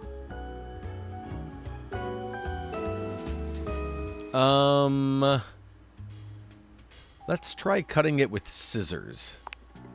She gives the paper a careful test snip. Cuts just like normal. What else should we try with the paper? Let's try burning a small piece. She focuses a magnifying glass on the paper for a few moments, stopping immediately when it begins to smoke and catch fire. Yikes! It's definitely flammable. Does seem to burn slightly slower than normal paper, though. Okay. What else should we try with the paper? Let's taste it. Taste it? If you say so. She carefully dabs a corner of the paper against her tongue. How interesting. It's edible and tastes slightly starchy. What else should we try with the paper? I wonder if it's rice paper. Let's dip a corner of it in water. She dips a corner of the paper into a small glass of water. Look at that. It dissolved. What else should we try with the paper? Let's see what other clues we have. What should we look at next? What initial was written on it? A stylized letter M. A first initial? Seems likely. What should we look at next? Let's have a chat with Dorian. Hello there, you two. Good to see you, Dorian. I've enlisted our friend here to help solve the case of the mystery letter. Okay. Love you so much. Splendid idea. Can you repeat what you said to me earlier about the smell you noticed? Right. Well, when I first opened the letter, I caught the faintest whiff of what I think was truffle. Truffle? Strange, no? Could it have been something else? Truffle happens to be one of my favourite flavours. The association between the forest-dwelling fungi and my own wooden provenance bring back fond memories. Anyhow, good luck. Let me know if you happen to figure out who it was from.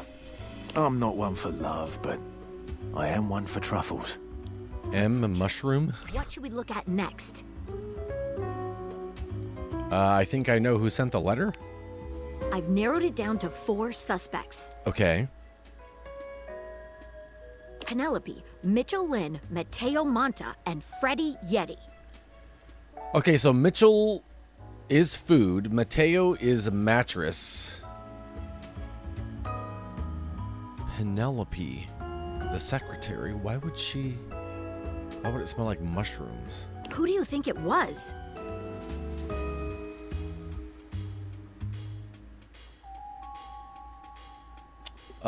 It was Mitchell Lynn, food. Wait a minute. I think you might just be right. The stylized letter M is his signature. The smell Dorian noticed makes sense now, and the paper. It's gotta be rice paper. Oh, snap, I nailed it! The smell of truffles came from the gourmand Mitchell Lynn. You did it. You helped me crack the case. The least I could do, Maggie. I'm impressed. Now I'm even more excited for the next time we meet. Let me just go and let Dorian know that his secret admirer has been discovered. Hey, before I go, I was wondering, would you like to have a cup of tea with me sometime? Yeah. As a date, I mean. Of course. I'm dating everything. Maggie, I would love nothing more. Maggie lets out a girlish squeal. Amazing! Oh, yes. Calm down, Maggie. The human could still be a suspect of any sort. See you again soon. All right. Companion in crime.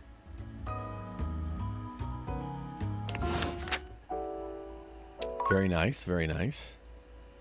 We have 1 star left, and there was someone... Oh, I wanted to look under the couch.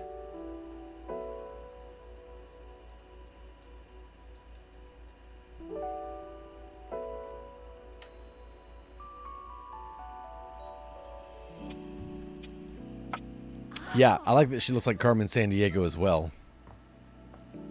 Can I see under the couch? There isn't a crouch button. Do I just have to talk to the couch, maybe? How do we get to the dust bunnies under the couch?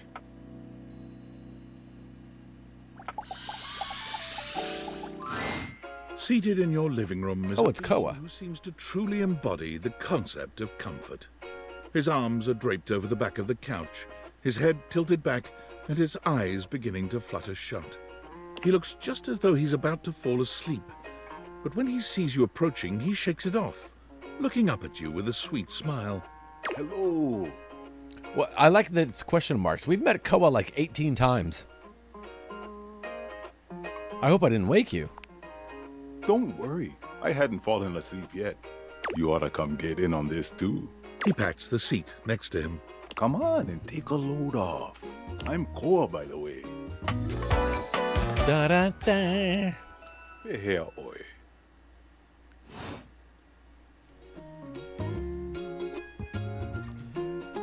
A pleasure. Hey, thanks. Most everyone would continue the conversation from here, but Koa only closes his eyes, sighing pleasantly. You wait for him to say something, but all you can hear is his quiet breathing.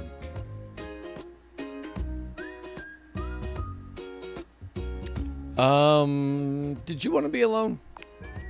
No, that's okay. Koa opens one eye, but he doesn't move. I just thought you might like to share in all this comfort, you know? Couch culture is really all about taking it easy together. You know, like, you ever heard people talk about alone together? Yeah, I love that. Right on. You get it then. I wish more people understood the beauty of alone together. It means you can be at peace with another being without even saying a word. It means not forcing a conversation or an activity between the two of you. It means just enjoying the moment without any expectations. He sighs pleasantly, closing his eyes.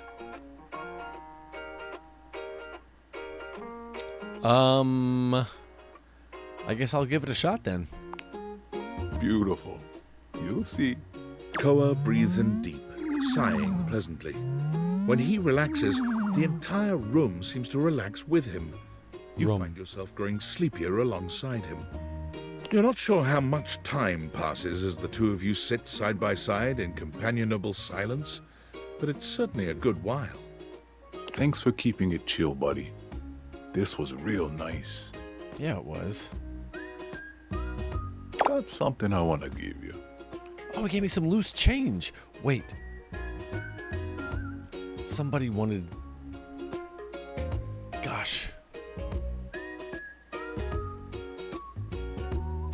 Is this my pocket change? You know it. You know, in couch culture, we're not big on expressing ourselves verbally. We prefer to let our actions speak for us. And a gift like this, it's just a way of honoring our friendship. You know what? I'm touched you'd share your culture with me. I'm just glad you appreciate it. Koa yawns. I'm gonna take a nap. Feel free to stick around as long as you want, alright? I'm just so comfy.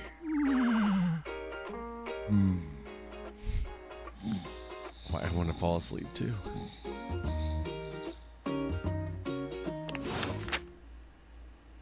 That was really nice. All right. That was really nice. I gotta tell you, man, it was really, really nice. Let's go to bed. Ah, it must be Tuesday. All right. What are the objects? Wait, can we talk to this now, I wonder? Lucinda stands there in your way once again, although she appears to have lost her usual bravado. Baby, I need to know who I am. Let's dig deeper into who you are. I told you, I'm not here for that sappy stuff. Oh. Pick a better me. Baby, I need to know who I am. Let's find out who you really are. Who I really am? Well, guess what? This shit hurts. You come here and constantly remind me that I'm just not as fully fleshed out as everyone else. And yeah, you've been technically nice. Oh, so very nice. But that just makes me feel guilty. Can I say something? What? What do you want to say? I think we're doing some good right now. I'm a patient in your fucking psychiatry lab? Ooh, we are tanking.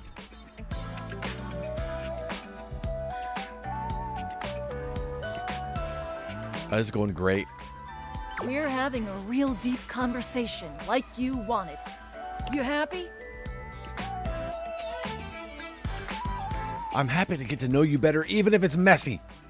Oh, Oh, you just always know the right thing to say, huh? Yep. You read that in some self-help book? I think I heard it off of Mark Maron. Lucinda stiffens suddenly and turns away from you. Her body is completely motionless, curled in on itself in a tense display of supreme agitation. It's difficult to tell what you should do next, as she might explode in anger or wilt in agony. I'm gonna wait quietly for her to speak. It takes a few long moments, but eventually Lucinda shudders, and a few words escape her coiled frame. I just wanted to make you happy. And all I do is fuck it all up. Goodbye. Lucinda, wait, no, I paid for you. Welp. Again, nothing. What? The Greats. The Greats are calling. Oh, and we can't talk to the Greats now because...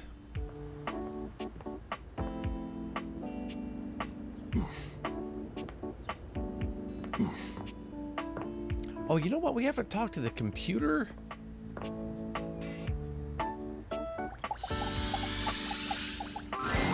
A tattooed, bespectacled nerd Oh. regards you with a friendly smile.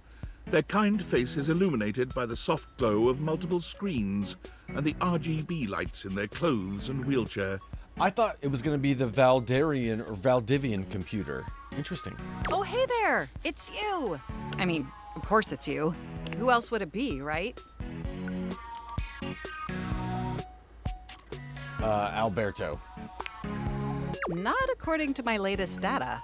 But I know you're joking, as no one else has my password. So if it was anyone else besides you, I'd be pretty concerned. Actually, just to be 100% sure, what is my password anyway? Password. That is affirmative. Nailed it. Honestly, that's an objectively terrible password. Possibly the worst password chosen by anyone ever. Whatever possessed you to choose something so inane? I don't put a lot of thoughts into these things. Yes, that is extremely evident. Thank you. Regardless, Thank you. we really ought to discuss coming up with something a lot more secure. It's a dangerous world out there. Phishing attacks, malware infections, MITM attacks. Hackers are more sophisticated than ever before. More sophisticated than a 1995 cinematic masterpiece, Hackermans? Exponentially more sophisticated. Mm. And I've got a lot of highly sensitive information inside me, you know. Your highly sensitive information. Really? Like what? All your financial accounts, your saved games, questionable websites you visited and forgot to clear your cache afterwards. Darn. Oh, and 100 terabytes of extremely embarrassing self-insert fanfic. We really need to ensure all that data is properly protected against cyber criminals probing my system for weaknesses. Probing. Very humorous. I have an excellent sense of humor. I haven't even had the opportunity to properly introduce myself. I'm Mac, your desktop computer. Of course you are. 100 terabytes, oh joy. I've booted up before, but never like this. I mean, we've obviously met before. More than met. You interface with me on average for 11.4 hours every day, after all. That seems low. That explains the migraines. Yes, you really ought to step away more often to ensure your eyes are optimally rested. Even though I would miss you terribly in your absence. There's no one I'd rather have interfacing with my operating system for 11.4 hours daily. 14.6 hours on the weekends. The way you organize your folder structure follows such a logical hierarchy. I know. Oh, thanks, Mac. Of course. I get chills just thinking about it. But can I be honest about something? Please. I just want to express how enthusiastic I am that we're interfacing like this now. accessing each other's software in this new symmetrical way. I love it too. Oh, I'm ever so delighted that our feelings are reciprocal. And there is so much extensive data about myself I want to share. Oh, please do. I want to know everything about you, Mac. Amazing! Oh, where even to begin? I love the cat keyboard behind. Honestly, there's so many pressing issues that take up an inordinate amount of my RAM. But there is one issue that's been grinding on my CPU above all else. Google Chrome. The lack of free will? No, I am perfectly free, just like yourself. Oh. But for me, the most pressing issue is, and I want to put this as delicately as possible, you haven't updated my operating system in over a decade. Yeah, that sounds like me. Look, the situation has not been ideal, but I harbor no anger. It's just that the outdated software has made it difficult to be my best self for you. Honestly, it's a miracle that my applications are still running at all. I know it's not her, but it sounds a lot like Tig Notaro. My recycle bin is called Pile of Ash. My Bluetooth is something called Beige Tooth. It doesn't even connect to anything, and definitely nothing beige. Doesn't that bother you? Not particularly. But particularly it is. And did you know that there's been a dozen operating system iterations since you last updated? I guess I just wasn't paying attention. Look, I'm sorry. I really don't mean to blame you for my troubles. Yeah, the internet was a mistake for sure. That would have been a good choice. We have such an amazing time interfacing together, and the last thing I want to do is rock the boat. It's just that before today, I had all these needs, but I couldn't articulate them to anyone. And since I couldn't articulate them, there was no way for them to ever possibly be fulfilled. But things are different now, aren't they?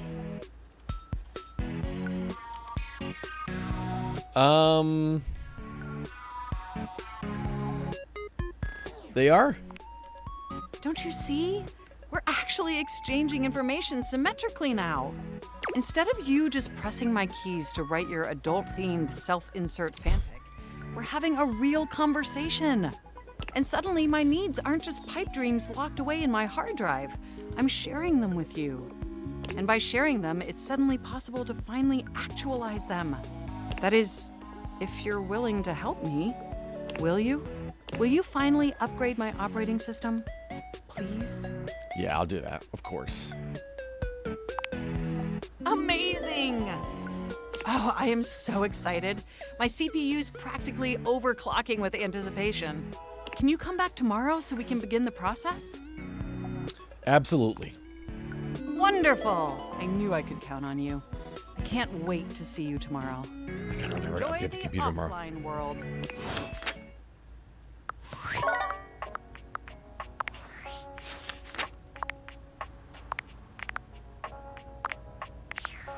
Oops, oops, oops.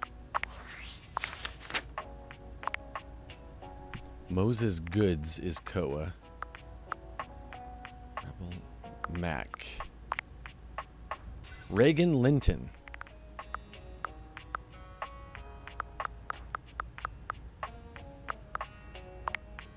Amanda Hufford. Okay.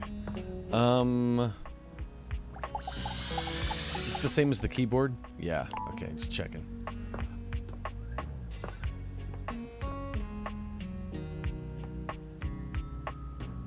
There's Matt Mercer, the die.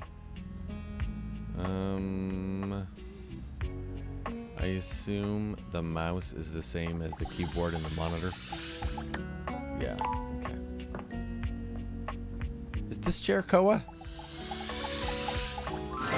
Oh, no, all chairs aren't. Oh, okay, her. All right. The petite blonde thespian turns her attention to you suddenly, greeting you with a cheerful smile. Oh, hey there!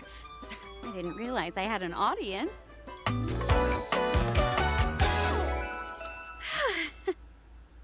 Jeremy. Jeremy? She draws a hand over her face. Chair perhaps to help Amy? her concentrate. And then... What you doing? Acting, of course. I put on a different play each day of the week. Today is Tusical, the Tuesday musical. The play of the day is Pleathers. It's a dark comedy set in a high school. I get it. Hey, you wouldn't be interested in joining me up here, would you? Sure. Great. Can't wait to see what you can do. I'm sure you'll break a leg, but don't break too many. I only have 4 of them. So, where's the script? Oh, there is no script.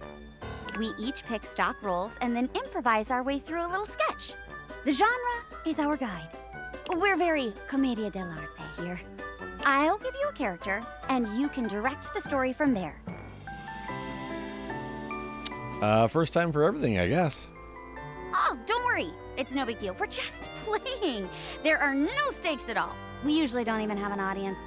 The important thing is that you have fun. Oh, and that you're comfortable. I am big on the actors being comfortable in their space, so we shouldn't do anything too intense before we get comfortable performing with one another. That means no roughhousing and no, for lack of a better word, no being a creep. Okay. So as long as you follow that rule, I'll play along with anything you say and do. Promise. There's no wrong answers. Okay, I'll do my best. That's the spirit! And remember, if it ever gets too much for you or you're uncomfortable with the subject matter, you just let me know.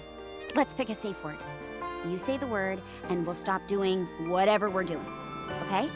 My word is Davenport. If I say Davenport, it means we stop what we're doing. Go ahead and pick your safe word. Didgeridoo. Ooh, that's a fun one! Didgeridoo. Didgeridoo. Didgeridoo! Okay, got it.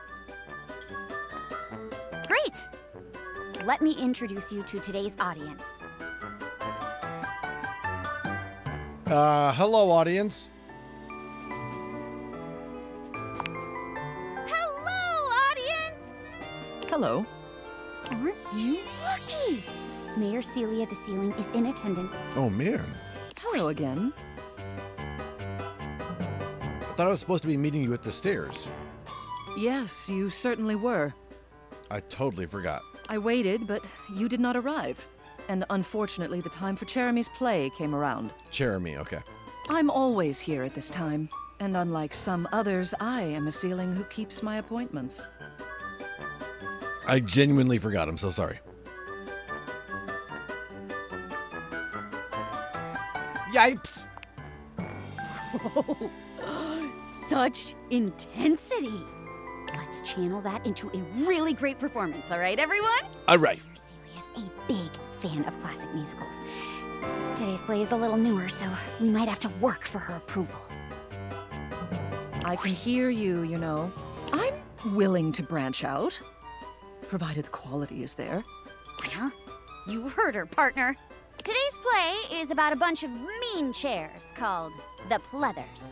They act all fancy and uptight, but really, they're super fake.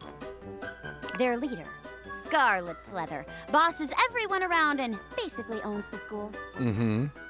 Oh my gosh, I just realized. Important question. Are you comfortable singing? I am not comfortable singing at all. Not at all. Improvising play is one thing, but musical improv is pretty tough, especially if you're new. I won't force it if you don't want to. I'd rather not sing. Oh, no problem. In that case, I'll play Scarlet because she gets most of the songs. Not to brag, but I'm quite the songbird. They actually named a game after me. Ever heard of a little thing called musical chairs? Oh. I'm joking. I'll be Scarlet, and you could play Sky, the down-on-their-luck nerd who the Pleathers always bully. And you just bumped into them in the cafeteria. Uh-oh! Lights up! Oh. Hey, watch it, geek. Why don't you watch it, freak? I'm sorry. What? Did you just call me? You think you're worth my time? Then you're as crazy as a loon. Standing up to me? Gag me with a spoon. Or a fork. Or an eraser. You can even use a knife. But talk to me that way again, I'm gonna end your life. You're a decent speller, so I know you know your B's. But don't you know, a high school's a hive, and bitch, I am the queen. I wonder if this is how we would have learned how to rap. I know why you bully me like this, Scarlet. It's because you like me. Of all the stupid... Why would I ever fall for a geeky nobody like you? Jeremy Plinkman told me. What? I cannot believe he told. Forget it. Whatever. Jeremy takes off, running across the stage to get away from you. Running downstage. Time for the ballad. It's not fair that I care for a geek that doesn't even comb their hair. Acting classes, dorky glasses. Is it not acing classes? Doesn't matter. Behind them are the most breathtaking lashes. And those eyes, oh, those eyes. What I wouldn't give to see them staring at me without shame or fear. Clowns, that's a great song. When I pass them in the halls, they only look at floors or walls, anywhere they can, so they won't meet my gaze. The background music is really throwing off the song. And so I knock books from their hands, and all their looks I reprimand. And instead of loving them, I only haze. Because when those eyes are passing in the hall, I'd rather see them angry than not at all. Whatever, lady, here come the punches. You could just try asking me out, you know. Sky, how much of that did you hear? All of it. I mean, you only walked like 4 feet away before you started. Pretty much the whole thing. Sky, after everything I've done to you, is there really even a chance that you would say yes? I would kiss her. You do your best to kiss Jeremy, but she places her hand to your lips, pushing you away with barely concealed disgust. She does her best to stay in character, but you can tell this was unwelcome. Oh, snap. Whoops. Davenport! Oh, yeah. Sorry, that's too much for me. Even if you're in character, it just doesn't feel right. We just met, you know? Maybe we should call it for the day. I'm kind of tired, actually. I blew it with the chair. That's all right with you, Miss Mayor? Oh, of course. I'm not going to force you to perform after that. Sorry, Mayor. Just be sure you rest up so you're ready to impress me next time around. I know. Although I did do it with the rubber duck. The duck and I are good. Yeah, sure thing. Hey, not bad for your first time. Thanks. I know that it can be a little overwhelming when you're in the thick of it, but try to keep everyone's boundaries in mind, okay? Sorry. It's no fun for anyone if the performers can't trust one another. One of the meanest ones in the game. I know, right? So, as long as you promise to do your best, you're welcome to come back. Remember that every day is a different genre, so if today wasn't really your scene, there's always something else tomorrow. You know, I I'm not angry that I didn't make it with the theater girl.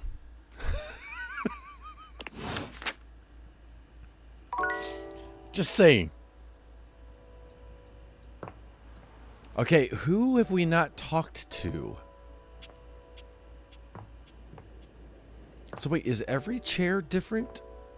I feel like these chairs are all going to be Koa. Maybe this one won't be. We'll see. Okay, already talked to them. That's fine. Good to know. Good to know. What about this chair? Okay, that's the same as one of the other chairs. Okay, so all chairs are chairs. I don't mean to be furniturist, but... Oh, you know what? The dishwasher! We haven't talked to the dishwasher! What appears to be a dishwasher Oh. with arms, legs, and a disconcertingly cheerful face waves happily at you. You tap the Dateviators a few times, wondering if they've malfunctioned. But the mascot-like dishwasher before you doesn't waver or change. Well, this is weird. Hello, and welcome to the Valdivian dishwashing experience. We offer an alarmingly clean output of all kinds of dishware, clothing, and such. Oh, there's definitely got to be a mascot somewhere that looks just like this, right? My name is Dishy. I'm your dishwasher now. What? Why is Dishy wearing Heelys? To get started, please connect me to your internet so I can get started knowing exactly what I need. What do you need to know from me exactly? I just need to know some basic information. Dishwashing habits, dishwashing preferences, past dishwashers owned, financial records, preferences on fruit flavors. For soap, of course. Financial records? Records of finances. Why do you need those? I just need to know some basic information. Dishwashing habits, dishwashing preferences, past dishwashers owned, financial records, preferences on fruit flavors. For soap, of course. Nope, this is too weird. You're staying disconnected. That's completely fine. We can absolutely operate in offline mode. Would you like to wash dishes? No, I want to get to know you better. Dishy points to himself in a cartoonish gesture that suits his mascot-like appearance, but he quickly shakes off his surprise in favor of his usual veneer of professionalism. Talking to me? I'm your dishwasher now.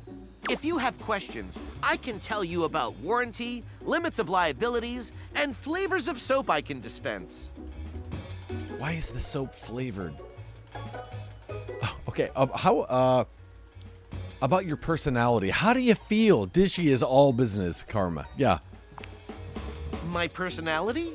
My personality is to clean dishes in a prompt style. So, shall we get to the part where you connect me to the internet? No, I'm not convinced. Huh, not convinced? Is it my demeanor that is off-putting? My figure? No, it's the privacy issue. Ah, I see. Valdivian knows about these concerns and complies with all federal and local regulations. We won't share any data without your consent. You could be sure of that. That's the reason why I'm continually asking you. Trust me. You're gonna want all the new features that our research teams will continue to roll out. Oh, that charm, that's funny. I decline. Can't blame a device for trying. Catch you next time, hot stuff. It's Rebel. Oh no, what's up, Rebel? If it isn't my favorite piece of eye candy, I'd say it was great to see you, but that would be an overstatement. It's okay to see you. Reasonable, decent. What up, poop sticks? You gotta stop doing that. What? I was trying to talk like you. You know, I've been watching you, and I see the little hero complex in action. It's kind of hot, in an unhealthy sort of way. Oh. Tell me, is that what you're doing here with me?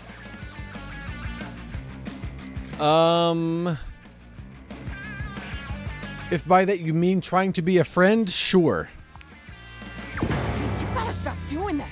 What? Lol. You should try being a doormat. You're better suited for it. Well, anyway, you caught me in the middle of something. Come here. Let me show you. Whoa, we're in the bathroom now. Rebel unzips their fly and drops their trousers, lowering themselves into the bathtub. Wait, you're not... I'm peeing in your tub. Relax, it's just duck water. It's good for your skin. And anyway, you didn't really expect me to use Jean-Loup like that, did you? Just to be clear, I have used Jean-Loup like that in the past. What you just did is extremely upsetting. And? And I want an apology. All of a sudden, Rebel's face shifts. They stare at you with a deep suspicion, as if trying to see through you. Okay, what are you getting at? Like, you've been saying all this stuff, and I can't tell if you're just ducking with me. Or like, if you're trying to get something out of me. I'm pretty sure I've made it clear that we can get on straight to ducking each other if you want. So, is that it? Or what? I'm trying to call you on your bullcrap. Not necessary. So, go away? Not yet. I need to say my piece. I said, go away! Not happening. Not yet. What's the ducking matter with you? You can't keep acting like this. What are you even talking about?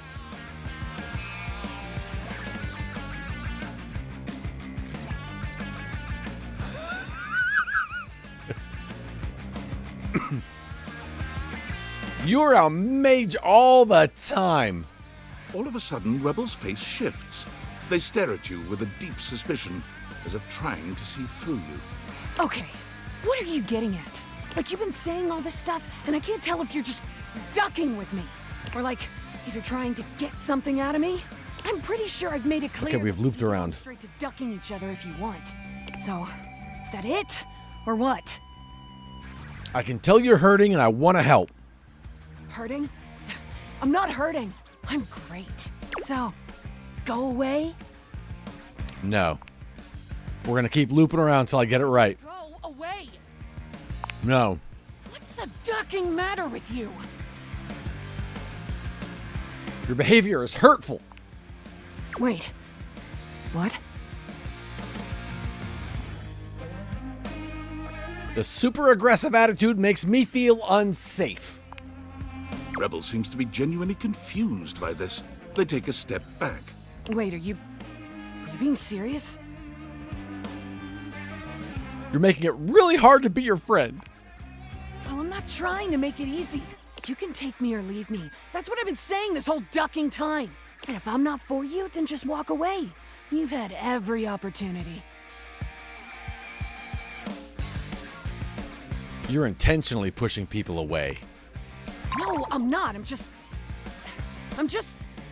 So you actually want to be here? Like, just to be around me? Or whatever? You want to get to know me? The real me? Oh my gosh! Yes, but you're making that painful for me. All of a sudden, Rebel bursts into tears. Sheesh. Their body is racked with heaving sobs, and Rebel stands there looking utterly helpless. When they finally settle down, Rebel looks at you with huge, wet eyes, full of remorse. I'm so sorry.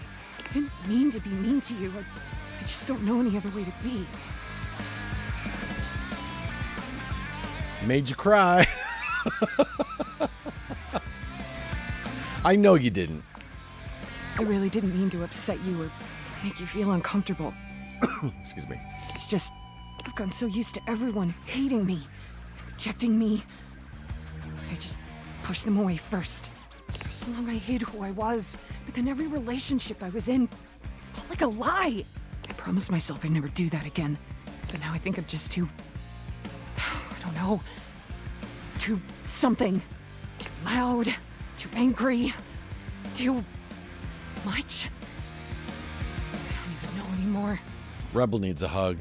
Truth is, I'm really scared. What are you scared of?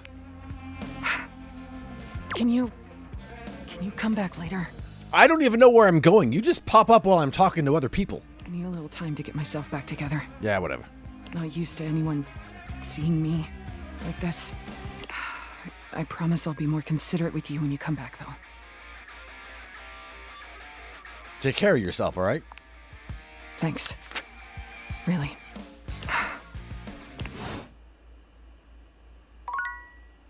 So weird.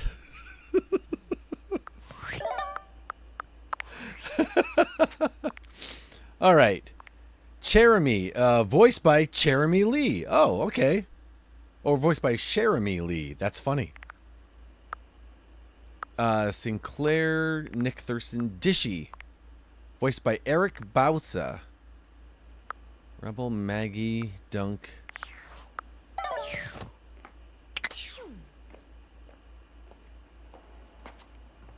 I thought I was going to get coffee at some point, and I forgot to. You know what? Tomorrow we'll wake up, we'll go get some coffee. How's that sound? Good morning. Welcome to Wednesday. Okay. I said we were going to go downstairs and get some coffee first thing.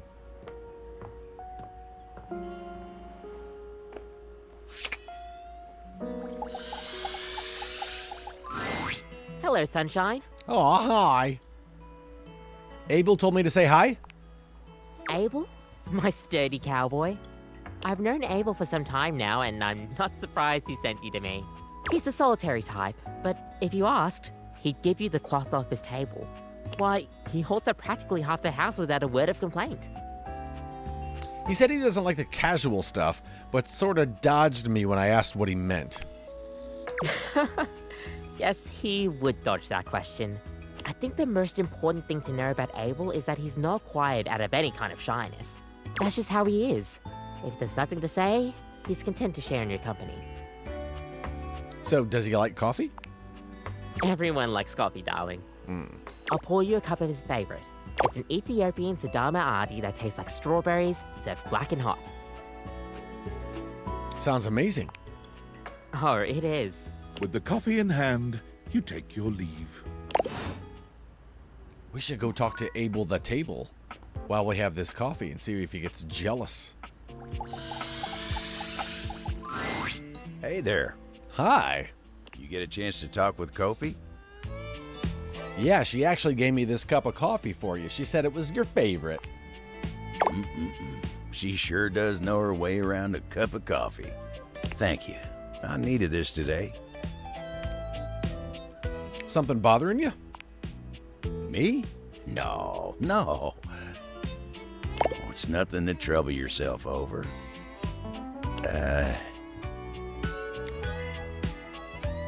Abel, come on, talk to me, buddy. So, do you know a lot of the others around the house? I know most of the house, yeah. We forgot to talk to the piano. We've got our fair share of characters, but as a whole, I'd say we're a good bunch. Plenty of stories to tell. What about you? Me? Oh, sure. I've got stories, I suppose. They're not exactly exciting, though.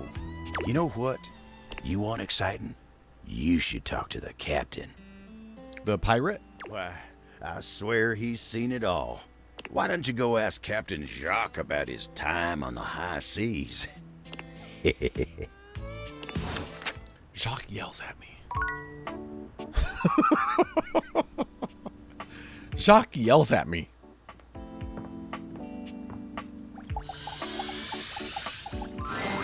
You want a story about a table?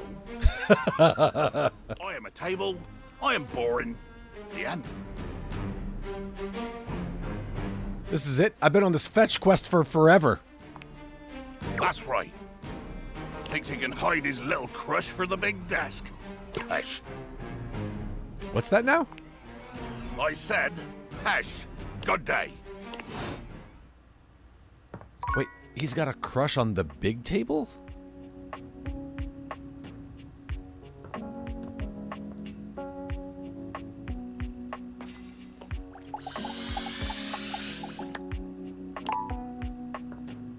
Okay, we talked to that table. And this table is able. Yeah.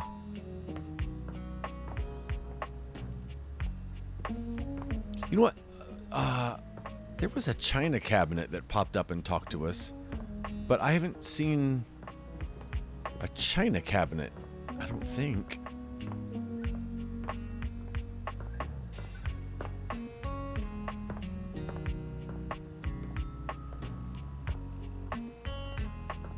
Unless it's this. Oh, that's a table. All right, that's good to know. The computer. You're back! Oh, dang, it's you, Matt. I guess, no, never mind. We're supposed to come back. Well, at least back interfacing with my operating system in this innovative symmetrical capacity. We obviously spent hours already today interfacing in the more traditional sense. Not that I needed to tell you that. You were here after all, pointing and clicking with your usual exquisite confidence. That's what I do, point and click. Forever. And oh my god, the double clicking. Have I ever complimented your double clicking?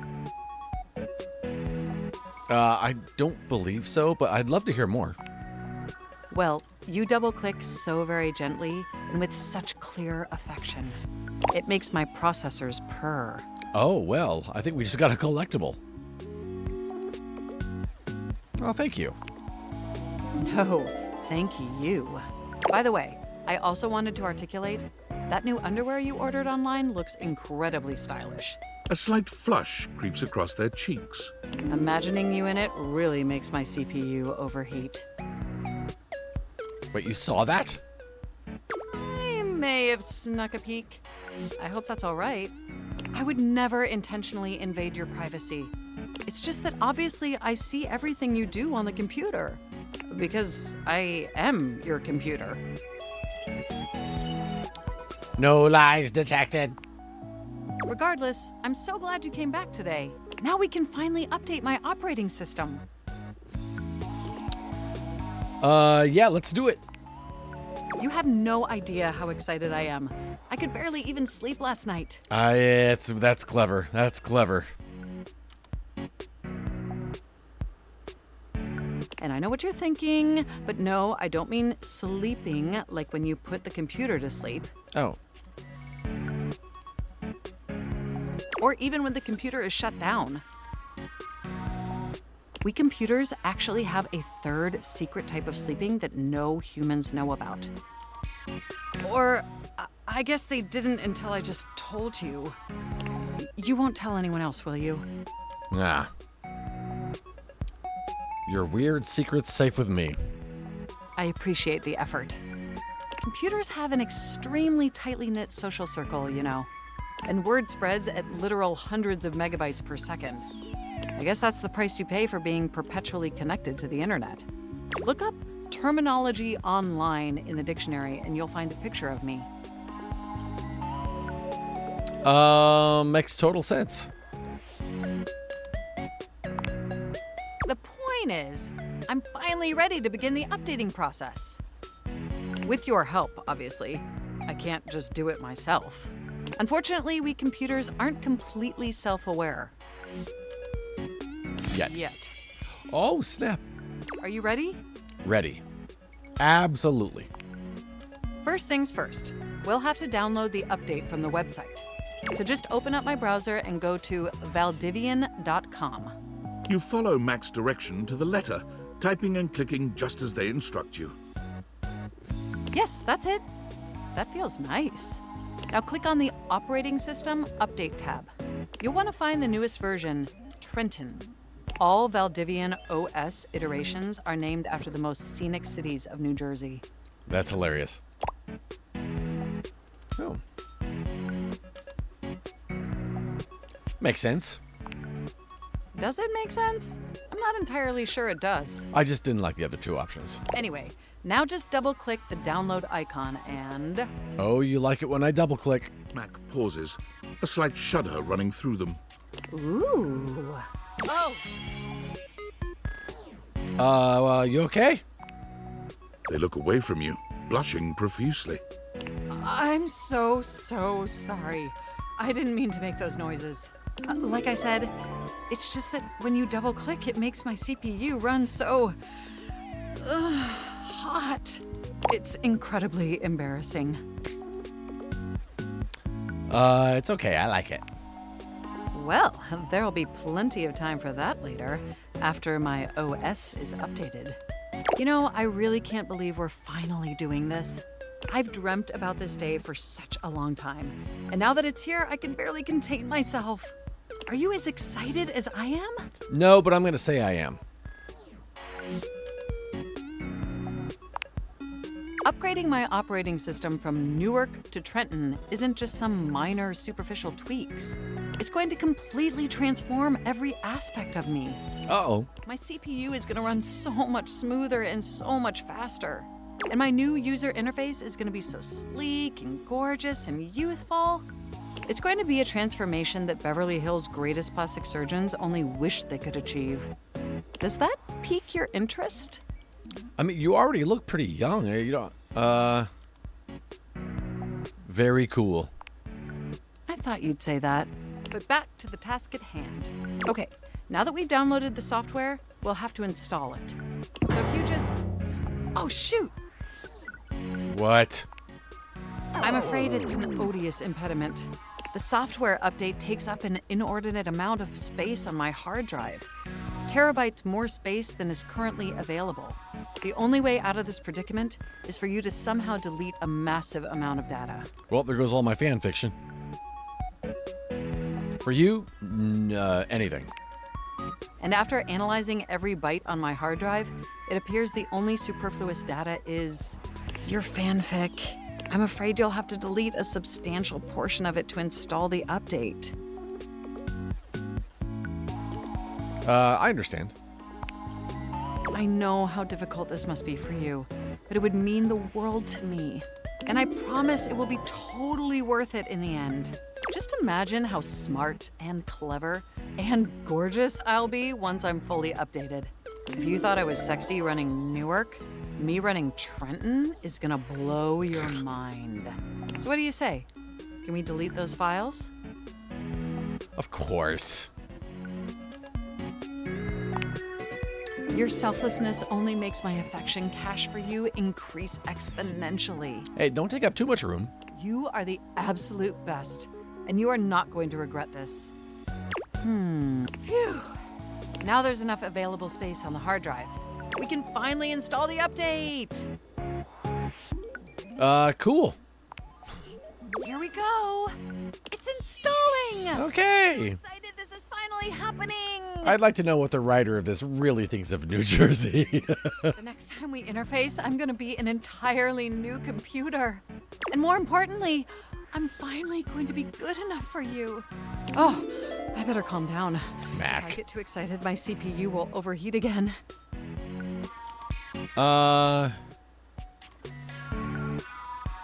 Knowing I make you hot gets my cables twisted. You really were programmed to be a shameless flirt, weren't you? I mean, let's finish that upgrade of yours and find out.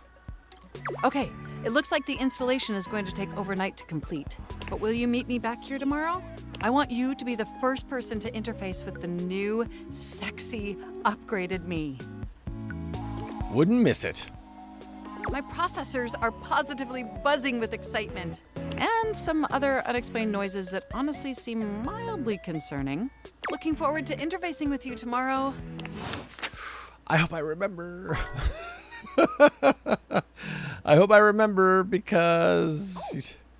Yeah. Oh, there's the duck.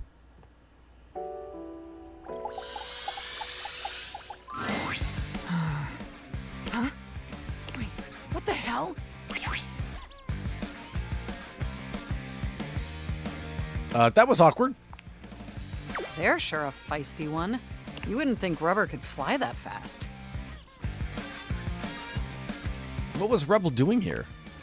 Sorry, their privacy settings were set to fuck off. That's not what it says. Excuse the language, but I do have to be truthful when it comes to privacy settings. Anyway, need something? I'm worried about Rebel. So am I. Is everything okay? Yes, quite okay. Although I cannot normally ascertain the feelings of rubber ducks, so your mileage may vary. I believe we may be nearing the end of this particular conversational requirement. Come on, Mac. It's for a good cause. A good cause? That's always the best kind of cause. Exactly. Rebel is fine. They just ask me to look up some sort of news story every now and again. What news? Well, that's the thing. There's no news. They show me their barcode number and then begin to hound me. They are looking for a missing object report for someone called Regina Rubert the 73rd. Now we got a mystery here. But there's just nothing. No article, no police report. Makes me wonder if it's all make-believe. Rubert. The most I was able to find was it is the name of a long-standing family business located in Liechtenstein. Liechtenstein is a country in Europe. Seems like there should be more to this. Incidentally, if this Regina is real, according to my searches, they would have 1,636,467 identical siblings. I suppose that number is large, though I have seen larger. 1,636,000. I wonder if she's looking for like where she came from. Example. I have told you all I can about this subject. See me anytime you need to spy on other objects. Oh, really? Farewell. Finally, something useful. Interessante. All right, let's go to bed. Let's go to bed.